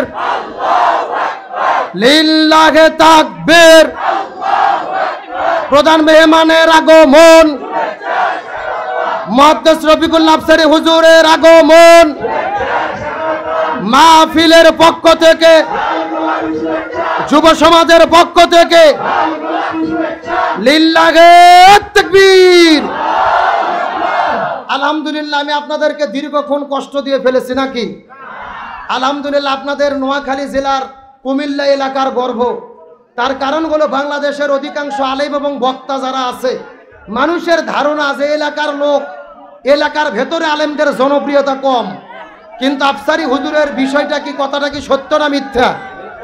অবশ্যই বিষয়টা আজকে মিথ্যা প্রমাণিত হয়েছে। এই জন্য আফসারী হুজুরের বাসা এখান থেকে মাত্র 30 কিলো দূরে। জোরে বলেন কয় কিলো? অথচ হাজার হাজার মানুষ তাকে দেখার জন্য, তার আলোচনা শোনার জন্য চাতক পাখির মতো এখানে চেয়ে আছেন। আমরা দোয়া করি আল্লাহ তাআলা আমার প্রিয় ভাইয়ের কণ্ঠকে সারা বিশ্বের জন্য কবুল করুক, বলেন আমিন। আল্লাহ তাআলা তাকে দীর্ঘ নেক হাত দারাজ করুক, বলেন আমিন। আল্লাহ রাব্বুল আলামিন তাকে আরো দীর্ঘদিন কোরআন সুন্নাহর খেদমত করার তৌফিক দিক, বলেন আমিন। আমার ভাইরা, আমি যখন আলোচনা শুরু করেছিলাম মাত্র এখানে 400-500 লোক ছিল। তারপরে আলোচনা করতে করতে প্যান্ডেল ফিল আপ হয়ে গেছে। আসলে বিশেষ মেহমানের আলোচনা করা আর গাড়ির ড্রাইভারি করা একই জিনিস। কথা কি বুঝেছেন? গাড়ির হেল্পারি করা আর বিশেষ মেহমানের আলোচনা করা একই জিনিস। গাড়ির হেল্পার চেনেন না আপনারা? প্রথমে দেখবেন গাড়িতে উঠে হেল্পার কিন্তু লোক ডাকে, এই ঢাকা ঢাকা ঢাকা ঢাকা ঢাকা, বলে কি বলে না? প্যাসেঞ্জার আসে আসে যখন গাড়ি ভরে যায় তখন ড্রাইভার এসে কি করে? তখন হেল্পারকে সরাই দিয়ে টিয়ারিং ধরে ঢাকার উদ্দেশ্যে টান মারে। কতক্ষণ ঠিক কিনা? আজকের মাহফিলে মনে করেন আমি হলাম হেল্পারের মতো, আর আমার প্রিয় বড় ভাই হলো গাড়ির ড্রাইভার। আজকে গাড়ি প্যাসেঞ্জারে পরিপূর্ণ, এই জান্নাতের বাগান কোরআনের মাহফিল পরিপূর্ণ হয়ে গেছে। এখন ভাই এসেছেন উজার কণ্ঠে দীর্ঘক্ষণ আপনাদের মধ্যে কোরআনের আলোচনা শোনাবে ইনশাআল্লাহ। সুতরাং যে যেখানে আসেন বসে পড়েন। আমি আপনাদের এখানে এসেছিলাম, নোয়াখালীতে আমার মাহফিল খুবই কম। আমি কিছু মাহফিল করি আপনাদের সেই কোম্পানিগঞ্জ থানায়, ওবায়দুল কাদেরের এলাকা। কোন থানা? বসুরহাট, কোম্পানিগঞ্জ, কবিরহাট। ওই এলাকায় আমার বেশ কিছু প্রোগ্রাম। তবে আপনাদের এলাকায় একেবারে নতুন এসেছিলাম, দীর্ঘক্ষণ কথা বলেছি। আপনারা কি কষ্ট পেয়েছেন? মন খারাপ করেছেন? আমি আপনাদের কাছে দোয়া আছে, বিশেষ করে আমার প্রিয় ভাই মুহাদ্দিস রফিকুল আফসারী প্রিয় ভাইয়ের কাছে। তিনি আমার বড় ভাই, ওস্তাদ সমতুল্য মুরব্বী, তার কাছে দোয়া আছে। আমি আমার আলোচনা শেষ করছি। আলোচনা করতেছিলাম ইমানের পরীক্ষা। ইমানের কি? আজকের আলোচনা শোনার পরে আপনারা কি ইমানের পরীক্ষা দিতে আমরা রাজি আছি? আর ইমানের পরীক্ষা দিতে গেলে সমস্ত বিপদ বালা মুসিবত আসবে। আমরা বিপদ বালা মুসিবতে সবুর করব, বাতিলের কাছে মাথা নত করব।